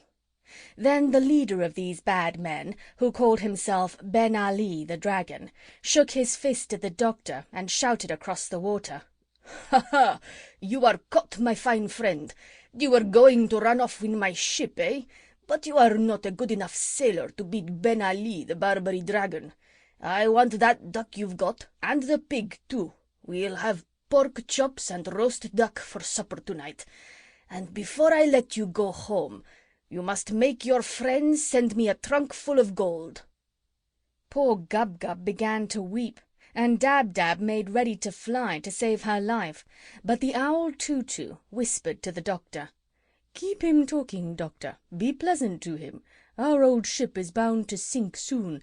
The rats said it would be at the bottom of the sea before tomorrow night, and the rats are never wrong. Be pleasant till the ship sinks under him. Keep him talking." "What? Until tomorrow night?" said the Doctor. "Well, I'll do my best. Let me see. What shall I talk about?" "Oh, let them come on," said Jip. "We can fight the dirty rascals. There are only 6 of them. Let them come on. I'd love to tell that collie next door when we get home that I'd bitten a real pirate. Let 'em come. We can fight 'em." "But they have swords and pistols," said the Doctor. "No, that would never do. I must talk to him. Look here, Ben Ali." But before the Doctor could say any more, the pirates began to sail the ship nearer, laughing with glee and saying one to another, "Who shall be the first to catch the pig?" Poor Gub-Gub was dreadfully frightened, and the Push-me-pull-you began to sharpen his horns for a fight by rubbing them on the mast of the ship, while Jip kept springing into the air and barking and calling Ben Ali bad names in dog language. But presently something seemed to go wrong with the pirates. They stopped laughing and cracking jokes. They looked puzzled. Something was making them uneasy. Then Ben Ali, staring down at his feet, suddenly bellowed out, "Thunder and lightning, men! The boat's leaking!" And then the other pirates peered over the side, and they saw that the boat was indeed getting lower and lower in the water, and one of them said to Ben Ali, "But surely if this old boat were sinking, we should see the rats leaving it." And Jip shouted across from the other ship, "You great duffers! There are no rats there to leave. They left 2 hours ago. Ha ha to you, my fine friends!" But of course the men did not understand him. Soon the front end of the ship began to go down and down, faster and faster, till the boat looked almost as though it were standing on its head, and the pirates had to cling to the rails and the masts and the ropes and anything to keep from sliding off. Then the sea rushed roaring in and through all the windows and doors. And at last the ship plunged right down to the bottom of the sea, making a dreadful gurgling sound, and the 6 bad men were left bobbing about in the deep water of the bay. Some of them started to swim for the shores of the island, while others came and tried to get on the boat where the Doctor was. But Jip kept snapping at their noses, so they were afraid to climb up the side of the ship. Then suddenly they all cried out in great fear, "The sharks! The sharks are coming! Let us get on the ship before they eat us! Help! Help! The sharks! The sharks!" And now the Doctor could see all over the bay the backs of big fishes swimming swiftly through the water. And one great shark came near to the ship, and poking his nose out of the water, he said to the Doctor, "Are you John Dolittle, the famous animal doctor?"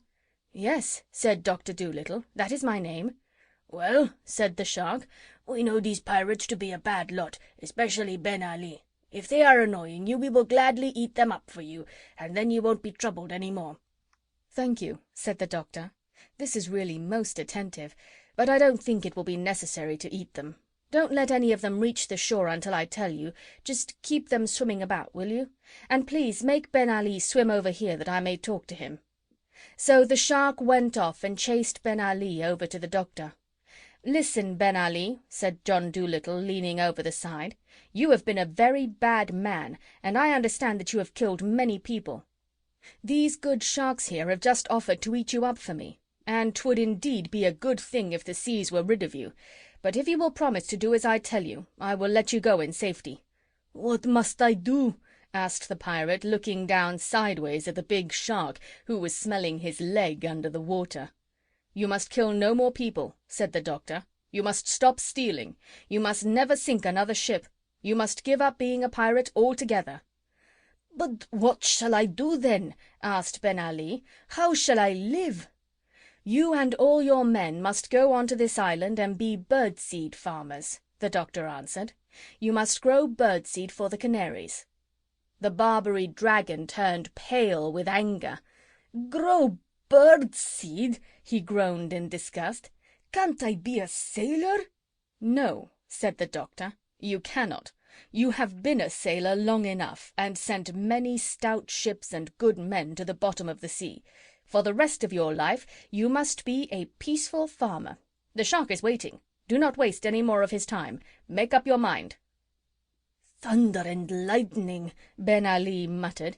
"Bird seed." Then he looked down into the water again and saw the great fish smelling his other leg. "Very well," he said sadly.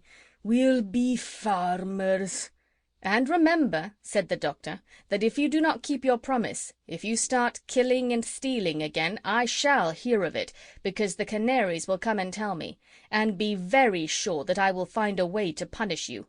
For though I may not be able to sail a ship as well as you, so long as the birds and the beasts and the fishes are my friends, I do not have to be afraid of a pirate chief, even though he call himself the Dragon of Barbary.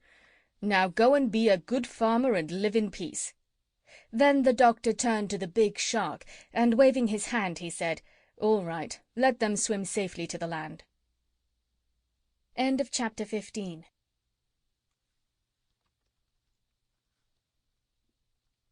Tutu the Listener.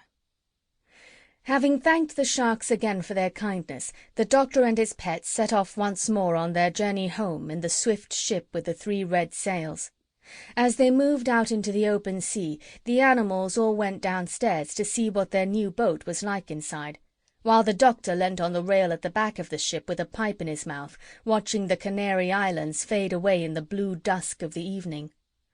While he was standing there, wondering how the monkeys were getting on, and what his garden would look like when he got back to Puddleby, Dab-Dab came tumbling up the stairs, all smiles and full of news.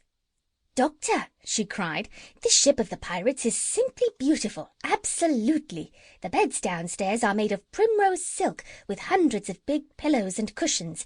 There are thick, soft carpets on the floors, the dishes are made of silver, and there are all sorts of good things to eat and drink, special things. The larder, well, it's just like a shop, that's all. You never saw anything like it in your life. Just think, they kept 5 different kinds of sardines, those men. Come and look. Oh, and we found a little room down there with the door locked, and we are all crazy to get in and see what's inside. Jip says it must be where the pirates kept their treasure, but we can't open the door. Come down and see if you can let us in." So the doctor went downstairs, and he saw that it was indeed a beautiful ship. He found the animals gathered round a little door, all talking at once, trying to guess what was inside. The doctor turned the handle, but it wouldn't open. Then they all started to hunt for the key. They looked under the mat. They looked under all the carpets. They looked in all the cupboards and drawers and lockers, in the big chests in the ship's dining room. They looked everywhere. While they were doing this, they discovered a lot of new and wonderful things that the pirates must have stolen from other ships. Cashmere shawls as thin as cobweb, embroidered with flowers of gold, jars of fine tobacco from Jamaica, carved ivory boxes full of Russian tea, an old violin with a string broken and a picture on the back, a set of big chessmen carved out of coral and amber, a walking stick which had a sword inside it if you pulled the handle, 6 wine glasses with turquoise and silver round the rims, and a lovely great sugar bowl made of mother of pearl. But nowhere in the whole boat could they find a key to fit that lock. So they all came back to the door, and Jip peered through the keyhole, but something had been stood against the wall on the inside, and he could see nothing. While they were standing around, wondering what they should do, the owl Tutu suddenly said, "Shh! Listen! I do believe there's someone in there." They all kept still a moment. Then the doctor said, "You must be mistaken, Tutu. I don't hear anything." "I'm sure of it," said the owl. "Shh! There it is again. Don't you hear that?" "No, I do not," said the doctor. "What kind of a sound is it?" "I hear the noise of someone putting his hand in his pocket," said the owl. "But that hardly makes any sound at all," said the doctor. "You couldn't hear that out here." "Pardon me, but I can," said Tutu. "I tell you there is someone on the other side of that door putting his hand in his pocket. Almost everything makes some noise, if your ears are only sharp enough to catch it. Bats can hear a mole walking in his tunnel under the earth, and they think they're good hearers. But we owls can tell you, using only one ear, the colour of a kitten from the way it winks in the dark." "Well, well," said the doctor, "you surprise me. That's very interesting. Listen again, and tell me what he's doing now." "I'm not sure yet," said Tutu, "if it's a man at all. Maybe it's a woman. Lift me up and let me listen at the keyhole, and I'll soon tell you."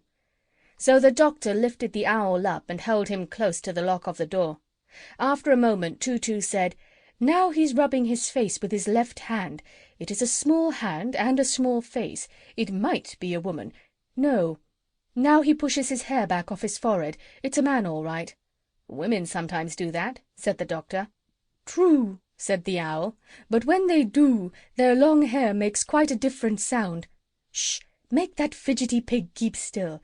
Now all hold your breath a moment so I can listen well. This is very difficult, what I'm doing now, and the pesky door is so thick. Shh! Everybody quite still. Shut your eyes and don't breathe." Tutu leaned down and listened again very hard and long. At last he looked up into the doctor's face and said, "The man in there is unhappy. He weeps. He has taken care not to blubber or sniffle, lest we should find out that he is crying, but I heard quite distinctly the sound of a tear falling on his sleeve." "How do you know it wasn't a drop of water falling off the ceiling on him?" asked Gub-Gub. "Pshaw! Such ignorance!" sniffed Tutu. "A drop of water falling off the ceiling would have made 10 times as much noise." "Well," said the doctor, "if the poor fellow's unhappy, we've got to get in and see what's the matter with him. Find me an axe, and I'll chop the door down." End of chapter 16.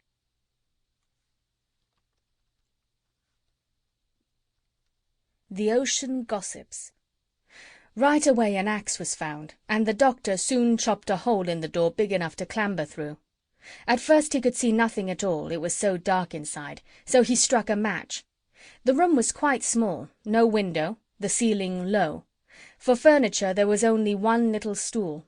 All round the room big barrels stood against the walls, fastened at the bottom so they wouldn't tumble with the rolling of the ship. And above the barrels pewter jugs of all sizes hung from wooden pegs. There was a strong winey smell, and in the middle of the floor sat a little boy about 8 years old, crying bitterly. "I declare, it is the pirate's rum-room," said Jip in a whisper. "Yes, very rum," said Gub-Gub. "The smell makes me giddy." The little boy seemed rather frightened to find a man standing there before him and all those animals staring in through the hole in the broken door. But as soon as he saw John Dolittle's face by the light of the match, he stopped crying and got up. "You aren't one of the pirates, are you?" he asked. And when the doctor threw back his head and laughed long and loud, the little boy smiled too, and came and took his hand. "You laugh like a friend," he said, "not like a pirate. Could you tell me where my uncle is?" "I'm afraid I can't," said the doctor. "When did you see him last?" "It was the day before yesterday," said the boy. "I and my uncle were out fishing in our little boat when the pirates came and caught us. They sunk our fishing boat and brought us both onto this ship. They told my uncle that they wanted him to be a pirate like them, for he was clever at sailing a ship in all weathers, but he said he didn't want to be a pirate because killing people and stealing was no work for a good fisherman to do. Then the leader, Ben Ali, got very angry and gnashed his teeth and said they would throw my uncle into the sea if he didn't do as they said. They sent me downstairs, and I heard the noise of a fight going on above. And when they let me come up again next day, my uncle was nowhere to be seen. I asked the pirates where he was, but they wouldn't tell me. I'm very much afraid they threw him into the sea and drowned him." And the little boy began to cry again. "Well, now, wait a minute," said the doctor. "Don't cry. Let's go and have tea in the dining-room, and we'll talk it over. Maybe your uncle is quite safe all the time. You don't know that he was drowned, do you? And that's something. Perhaps we can find him for you. First we'll go and have tea, with strawberry jam, and then we will see what can be done." All the animals had been standing around listening with great curiosity, and when they had gone into the ship's dining-room and were having tea, Dab-Dab came up behind the doctor's chair and whispered, "Ask the porpoises if the boy's uncle was drowned. They'll know." "All right," said the doctor, taking a second piece of bread and jam. "What are those funny clicking noises you're making with your tongue?" asked the boy. "Oh, I just said a couple of words in duck language," the doctor answered. "This is Dab-Dab, one of my pets." "I didn't even know that ducks had a language," said the boy. "Are all these other animals your pets too? What is that strange-looking thing with 2 heads?" "Shh," the doctor whispered. "That is the push-me-pull-you. Don't let him see we're talking about him. He gets so dreadfully embarrassed. Tell me, how did you come to be locked up in that little room?" "The pirates shut me in there when they were going off to steal things from another ship. When I heard someone chopping on the door, I didn't know who it could be. I was very glad to find it was you. Do you think you'll be able to find my uncle for me?" "Well, we are going to try very hard," said the doctor. "Now, what was your uncle like to look at?" "He had red hair," the boy answered, "very red hair, and the picture of an anchor tattooed on his arm. He was a strong man, a kind uncle, and the best sailor in the South Atlantic. His fishing boat was called the Saucy Sally, a cutter-rigged sloop." "What's cutter-rigged sloop?" whispered Gub-Gub, turning to Jip. "Shh! That's the kind of ship the man had," said Jip. "Keep still, can't you?" "Oh," said the pig. "Is that all? I thought it was something to drink." So the doctor left the boy to play with the animals in the dining-room, and went upstairs to look for passing porpoises. And soon a whole school came dancing and jumping through the water on their way to Brazil. When they saw the doctor leaning on the rail of his ship, they came over to see how he was getting on. And the doctor asked them if they had seen anything of a man with red hair and an anchor tattooed on his arm. "Do you mean the master of the Saucy Sally?" asked the porpoises. "Yes," said the doctor, "that's the man. Has he been drowned?" "His fishing sloop was sunk," said the porpoises, "for we saw it lying on the bottom of the sea, but there was nobody inside it, because we went and looked." "His little nephew is on the ship with me here," said the doctor, "and he is terribly afraid that the pirates threw his uncle into the sea. Would you be so good as to find out for me for sure whether he has been drowned or not?" "Oh, he isn't drowned," said the porpoises. "If he were, we would be sure to have heard of it from the deep-sea decapods. We hear all the salt-water news. The shellfish call us the ocean gossips. No, tell the little boy we are sorry we do not know where his uncle is, but we are quite certain he hasn't been drowned in the sea." So the doctor ran downstairs with the news and told the nephew, who clapped his hands with happiness, and the Pushmi-Pullyu took the little boy on his back and gave him a ride around the dining-table, while all the other animals followed behind, beating the dish-covers with spoons, pretending it was a parade. End of Chapter 17.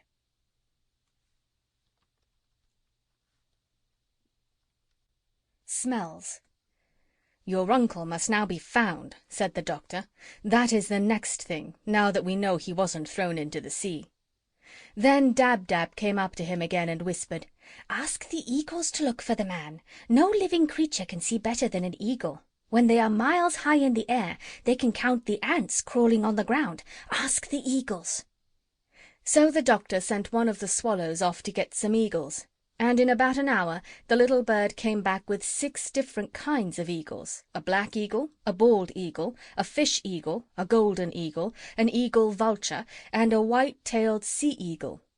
Twice as high as the boy they were, each one of them, and they stood on the rail of the ship like round-shouldered soldiers all in a row, stern and still and stiff, while their great gleaming black eyes shot darting glances here and there and everywhere. Gub-Gub was scared of them and got behind a barrel. He said he felt as though those terrible eyes were looking right inside of him to see what he had stolen for lunch. And the doctor said to the eagles, "A man has been lost, a fisherman with red hair and an anchor marked on his arm. Would you be so kind as to see if you can find him for us? This boy is the man's nephew." Eagles do not talk very much, and all they answered in their husky voices was, "You may be sure that we will do our best for John Dolittle." Then they flew off, and Gub-Gub came out from behind his barrel to see them go. Up and up and up they went, higher and higher and higher still. Then, when the doctor could only just see them, they parted company and started going off all different ways, north, east, south, and west, looking like tiny grains of black sand creeping across the wide blue sky. "My gracious," said Gub-Gub in a hushed voice, "what a height! I wonder they don't scorch their feathers so near the sun." They were gone a long time, and when they came back it was almost night. And the eagles said to the doctor, "We have searched all the seas and all the countries and all the islands and all the cities and all the villages in this half of the world, but we have failed. In the main street of Gibraltar we saw 3 red hares lying in a wheelbarrow before a baker's door, but they were not the hairs of a man, they were the hairs of a fur coat. Nowhere on land or water could we see any sign of this boy's uncle, and if we could not see him, then he is not to be seen. For John Dolittle we have done our best." Then the 6 great birds flapped their big wings and flew back to their homes in the mountains and the rocks. "Well," said Dab-Dab after they had gone, "what are we going to do now? The boy's uncle must be found. There's no 2 ways about that. The lad isn't old enough to be knocking around the world by himself. Boys aren't like ducklings. They have to be taken care of till they're quite old. I wish Chee-Chee were here. He would soon find the man. Good old Chee-Chee. I wonder how he's getting on." "If only we had Polynesia with us," said the White Mouse. "She would soon think of some way. Do you remember how she got us all out of prison the 2nd time? My, but she was a clever one." "I don't think so much of those eagle fellows," said Jip. "They're just conceited. They may have very good eyesight and all that, but when you ask them to find a man for you, they can't do it, and they have the cheek to come back and say that nobody else could do it. They're just conceited, like that collie in Puddleby. And I don't think a whole lot of those gossipy old porpoises either. All they could tell us was that the man isn't in the sea. We don't want to know where he isn't. We want to know where he is." "Oh, don't talk so much," said Gub-Gub. "It's easy to talk, but it isn't so easy to find a man when you have the whole world to hunt him in. Maybe the fisherman's hair has turned white worrying about the boy, and that was why the eagles didn't find him. You don't know everything. You're just talking. You're not doing anything to help. You couldn't find the boy's uncle any more than the eagles could. You couldn't do as well." "Couldn't I?" said the dog. "That's all you know, you stupid piece of warm bacon. I haven't begun to try yet, have I? You wait and see." Then Jip went to the doctor and said, "Ask the boy if he has anything in his pockets that belonged to his uncle, will you, please?" So the doctor asked him, and the boy showed them a gold ring which he wore on a piece of string around his neck because it was too big for his finger. He said his uncle gave it to him when they saw the pirates coming. Jip smelt the ring and said, "That's no good. Ask him if he has anything else that belonged to his uncle." Then the boy took from his pocket a great big red handkerchief and said, "This was my uncle's too." As soon as the boy pulled it out, Jip shouted, "Snuff, by jingo!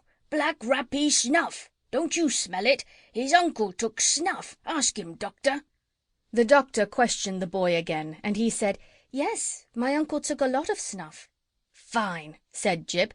"The man's as good as found. 'Twill be as easy as stealing milk from a kitten. Tell the boy I'll find his uncle for him in less than a week. Let us go upstairs and see which way the wind is blowing." "But it is dark now," said the doctor. "You can't find him in the dark." "I don't need any light to look for a man who smells of black rappee snuff," said Jip as he climbed the stairs. "If the man had a hard smell, like string now, or hot water, it would be different. But snuff—" "Does hot water have a smell?" asked the doctor. "Certainly it has," said Jip. "Hot water smells quite different from cold water. It is warm water or ice that has a really different smell. Why, I once followed a man for 10 miles on a dark night by the smell of the hot water he had used to shave with, for the poor fellow had no soap. Now then, let us see which way the wind is blowing. Wind is very important in long-distance smelling. It mustn't be too fierce a wind, and of course it must blow the right way. A nice steady damp breeze is the best of all. Ha! This wind is from the north." Then Jip went up to the front of the ship and smelt the wind, and he started muttering to himself. "Tar, Spanish onions, kerosene oil, wet raincoats, crushed laurel leaves, rubber burning, lace curtains being washed, no, my mistake, lace curtains hanging out to dry, and foxes, hundreds of 'em, cubs, and—" "Can you really smell all those different things in this one wind?" asked the doctor. "Why, of course," said Jip. "And those are only a few of the easy smells, the strong ones. Any mongrel could smell those with a cold in the head. Wait now, and I'll tell you some of the hardest scents that are coming on this wind, a few of the dainty ones." Then the dog shut his eyes tight, poked his nose straight up in the air, and sniffed hard, with his mouth half open. For a long time he said nothing. He kept as still as a stone. He hardly seemed to be breathing at all. When at last he began to speak, it sounded almost as though he were singing, sadly, in a dream. "Bricks," he whispered, very low. "Old yellow bricks, crumbling with age in a garden wall. The sweet breath of young cows standing in a mountain stream. The lead roof of a dovecot, Or perhaps a granary with the midday sun on it, black kid gloves lying in a bureau drawer of walnut wood, a dusty road with a horse's drinking trough beneath the sycamores, little mushrooms bursting through the rotting leaves, and... Any parsnips? asked Gub-Gub. No, said Jip. You always think of things to eat. No parsnips whatever, and no snuff. Plenty of pipes and cigarettes and a few cigars, but no snuff. We must wait till the wind changes to the south. Yes, it's a poor wind, that, said Gub-Gub. I think you're a fake, Jip. Who ever heard of finding a man in the middle of the ocean just by smell? I told you couldn't do it. Look here, said Jip, getting really angry. You're going to get a bite on the nose in a minute. You needn't think that just because the doctor won't let us give you what you deserve that you can be as cheeky as you like. Stop quarrelling, said the doctor. Stop it. Life's too short. Tell me, Jip, where do you think those smells are coming from? From Devon and Wales, most of them, said Jip. The wind is coming that way. Well, well, said the doctor. You know, that's really quite remarkable. Quite. I must make a note of that for my new book. I wonder if you could train me to smell as well as that. But no, perhaps I'm better off the way I am. Enough is as good as a feast, they say. Let's go down to supper. I'm quite hungry. So am I, said Gub-Gub. End of chapter 18.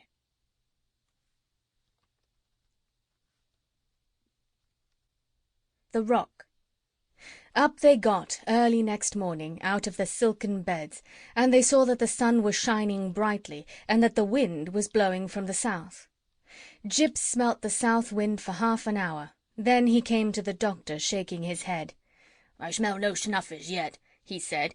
We must wait till the wind changes to the east. But even when the east wind came at 3 o'clock that afternoon, the dog could not catch the smell of snuff. The little boy was terribly disappointed and began to cry again, saying that no one seemed to be able to find his uncle for him.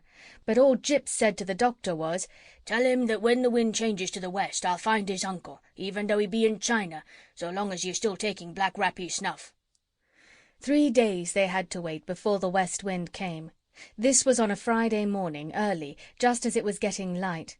A fine rainy mist lay on the sea like a thin fog, and the wind was soft and warm and wet. As soon as Jip awoke he ran upstairs and poked his nose in the air.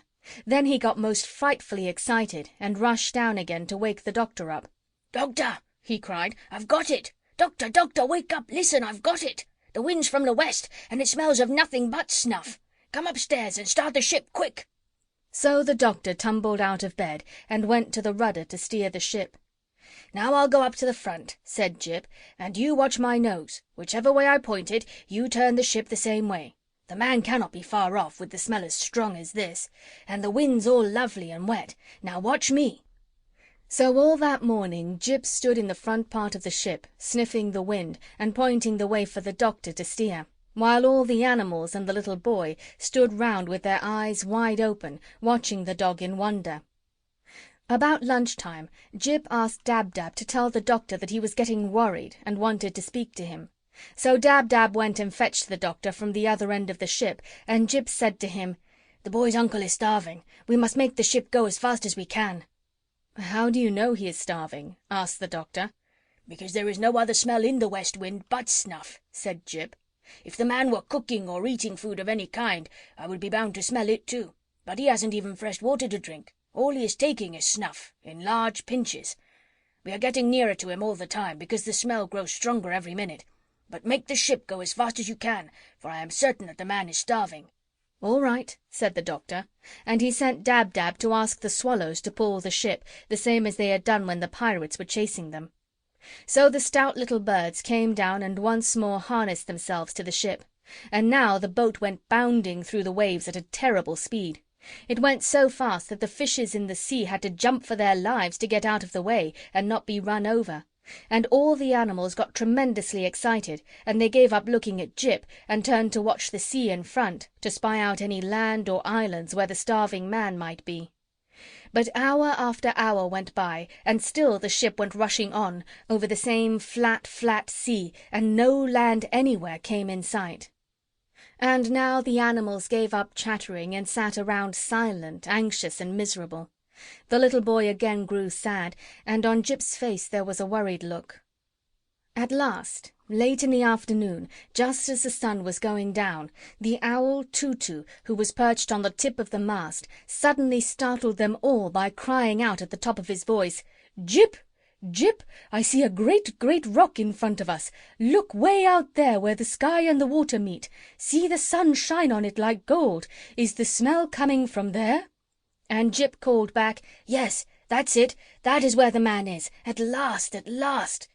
And when they got nearer, they could see that the rock was very large as a big field. No trees grew on it, no grass, nothing. The great rock was as smooth and as bare as the back of a tortoise.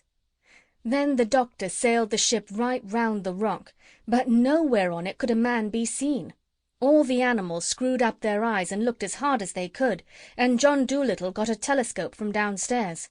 But not one living thing could they spy, not even a gull, nor a starfish, nor a shred of seaweed. They all stood and listened, straining their ears for any sound, but the only noise they heard was the gentle lapping of the little waves against the sides of their ship. Then they all started calling, "Hullo there! Hullo!" till their voices were hoarse, but only the echo came back from the rock. And the little boy burst into tears and said, "I am afraid I shall never see my uncle any more. What shall I tell them when I get home?" But Jip called to the doctor, "He must be there. He must! He must! The smell goes on no further. He must be there, I tell you. Sail the ship close to the rock and let me jump out on it." So the doctor brought the ship as close as he could and let down the anchor. Then he and Jip got out of the ship onto the rock. Jip at once put his nose down close to the ground and began to run all over the place. Up and down he went, back and forth, zigzagging, twisting, doubling and turning, and everywhere he went the doctor ran behind him, close at his heels, till he was terribly out of breath. At last Jip let out a great bark and sat down, and when the doctor came running up to him, he found the dog staring into a big, deep hole in the middle of the rock. "The boy's uncle is down there," said Jip quietly. "No wonder those silly eagles couldn't see him. It takes a dog to find a man." So the doctor got down into the hole, which seemed to be a kind of cave or tunnel running a long way under the ground. Then he struck a match and started to make his way along the dark passage, with Jip following behind. The doctor's match soon went out, and he had to strike another and another and another. At last the passage came to an end, and the doctor found himself in a kind of tiny room with walls of rock. And there, in the middle of the room, his head resting on his arms, lay a man with very red hair, fast asleep. Jip went up and sniffed at something lying on the ground beside him. The doctor stooped and picked it up. It was an enormous snuff-box, and it was full of black rappee. End of chapter 19.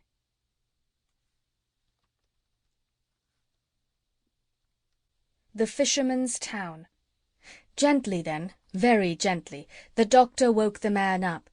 But just at that moment the match went out again, and the man thought it was Ben Ali coming back, and he began to punch the doctor in the dark.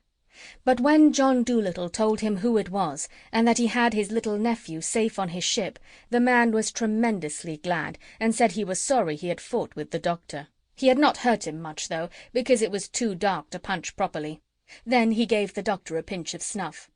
And the man told how the Barbary Dragon had put him onto this rock and left him there, when he wouldn't promise to become a pirate, and how he used to sleep down in this hole, because there was no house on the rock to keep him warm. And then he said, "For 4 days I have had nothing to eat or drink. I have lived on snuff." "There you are," said Jip. "What did I tell you?" So they struck some more matches and made their way out through the passage into the daylight, and the doctor hurried the man down to the boat to get some soup. When the animals and the little boy saw the doctor and Jip coming back to the ship with a red-headed man, they began to cheer and yell and dance about the boat, and the swallows up above started whistling at the top of their voices, thousands and millions of them, to show that they too were glad that the boy's brave uncle had been found. The noise they made was so great that sailors far out at sea thought that a terrible storm was coming. "Hark to that gale howling in the east," they said. And Jip was awfully proud of himself, though he tried hard not to look conceited. When Dab-Dab came to him and said, "Jip, I had no idea you were so clever," he just tossed his head and answered, "Oh, that's nothing special, but it takes a dog to find a man, you know. Birds are no good for a game like that." Then the Doctor asked the red-haired fisherman where his home was, and when he had told him, the Doctor asked the swallows to guide the ship there first. And when they had come to the land which the man had spoken of, they saw a little fishing town at the foot of a rocky mountain, and the man pointed out the house where he lived. And while they were letting down the anchor, the little boy's mother, who was also the man's sister, came running down to the shore to meet them, laughing and crying at the same time. She had been sitting on a hill for 20 days, watching the sea and waiting for them to return. And she kissed the Doctor many times, so that he giggled and blushed like a schoolgirl. And she tried to kiss Jip too, but he ran away and hid inside the ship. "It's a silly business, this kissing," he said. "I don't hold by it. Let her go kiss Gub-Gub if she must kiss something." The fisherman and his sister didn't want the Doctor to go away again in a hurry. They begged him to spend a few days with them. So John Dolittle and his animals had to stay at their house a whole Saturday and Sunday and half of Monday. And all the little boys of the fishing village went down to the beach and pointed at the great ship anchored there, and said to one another in whispers, "Look, that was a pirate ship, Ben Ali's, the most terrible pirate that ever sailed the 7 seas. That old gentleman with the high hat who's staying up at Mrs. Trevelyan's, he took the ship away from the Barbary Dragon and made him into a farmer. Who'd have thought it of him, him so gentle-like and all? Look at the great red sails. Ain't she a wicked-looking ship, and fast? My!" All those 2 days and a half that the Doctor stayed at the little fishing town, the people kept asking him out to teas and luncheons and dinners and parties. All the ladies sent him boxes of flowers and candies, and the village band played tunes under his window every night. At last the Doctor said, "Good people, I must go home now. You really have been most kind. I shall always remember it, but I must go home, for I have things to do." Then, just as the Doctor was about to leave, the mayor of the town came down the street, and a lot of other people in grand clothes with him. And the mayor stopped before the house where the Doctor was living, and everybody in the village gathered round to see what was going to happen. After 6 page boys had blown on shining trumpets to make the people stop talking, the Doctor came out onto the steps, and the mayor spoke. "Dr. John Dolittle," said he, "it is a great pleasure for me to present to the man who rid the seas of the Dragon of Barbary this little token from the grateful people of our worthy town." And the mayor took from his pocket a little tissue-paper packet, and opening it, he handed to the Doctor a perfectly beautiful watch with real diamonds in the back. Then the mayor pulled out of his pocket a still larger parcel and said, "Where is the dog?" Then everybody started to hunt for Jip, and at last Dab-Dab found him on the other side of the village in a stable-yard, where all the dogs of the countryside were standing round him, speechless with admiration and respect. When Jip was brought to the Doctor's side, the mayor opened the larger parcel, and inside was a dog collar made of solid gold. And a great murmur of wonder went up from the village folk as the mayor bent down and fastened it around the dog's neck with his own hands. For written on the collar in big letters were these words, "Jip, the cleverest dog in the world." Then the whole crowd moved down to the beach to see them off. And after the red-haired fisherman and his sister and the little boy had thanked the Doctor and his dog over and over and over again, the great swift ship with the red sails was turned once more towards Puddleby, and they sailed out to sea while the village band played music on the shore. End of chapter 20.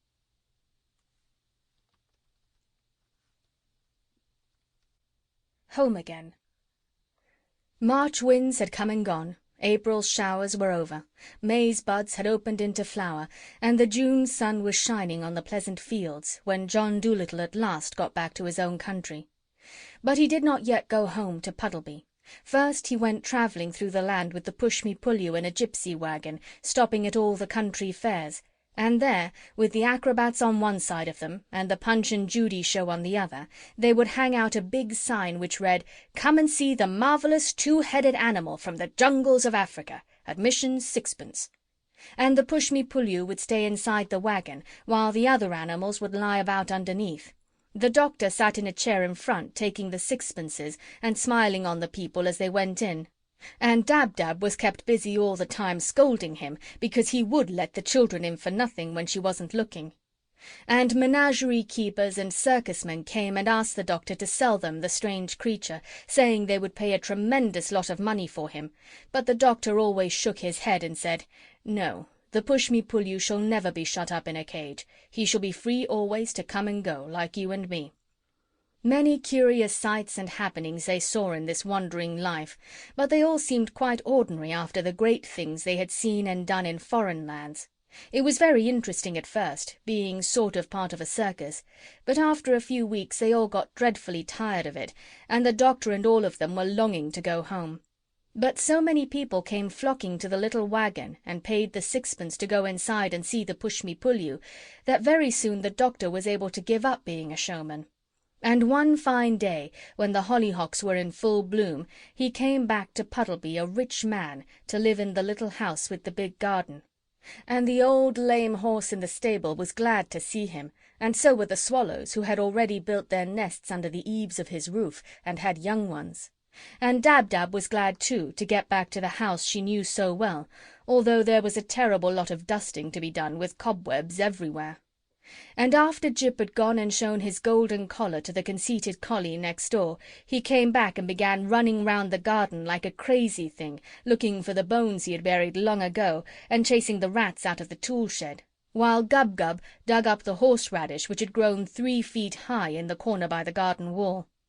And the doctor went and saw the sailor who had lent him the boat, and he bought 2 new ships for him, and a rubber doll for his baby, and he paid the grocer for the food he had lent him for the journey to Africa, and he bought another piano and put the white mice back in it because they said the bureau drawer was draughty.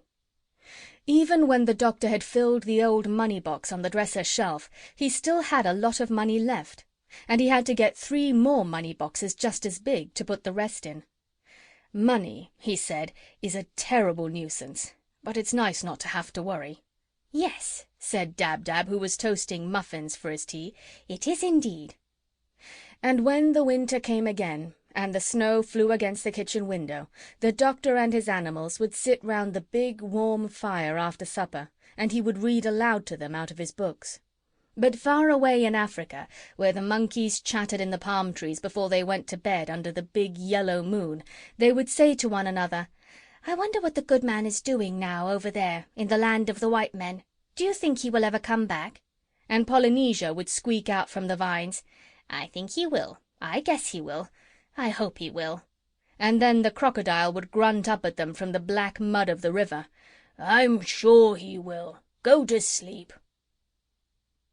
End of chapter 21. End of The Story of Doctor Dolittle by Hugh Lofting.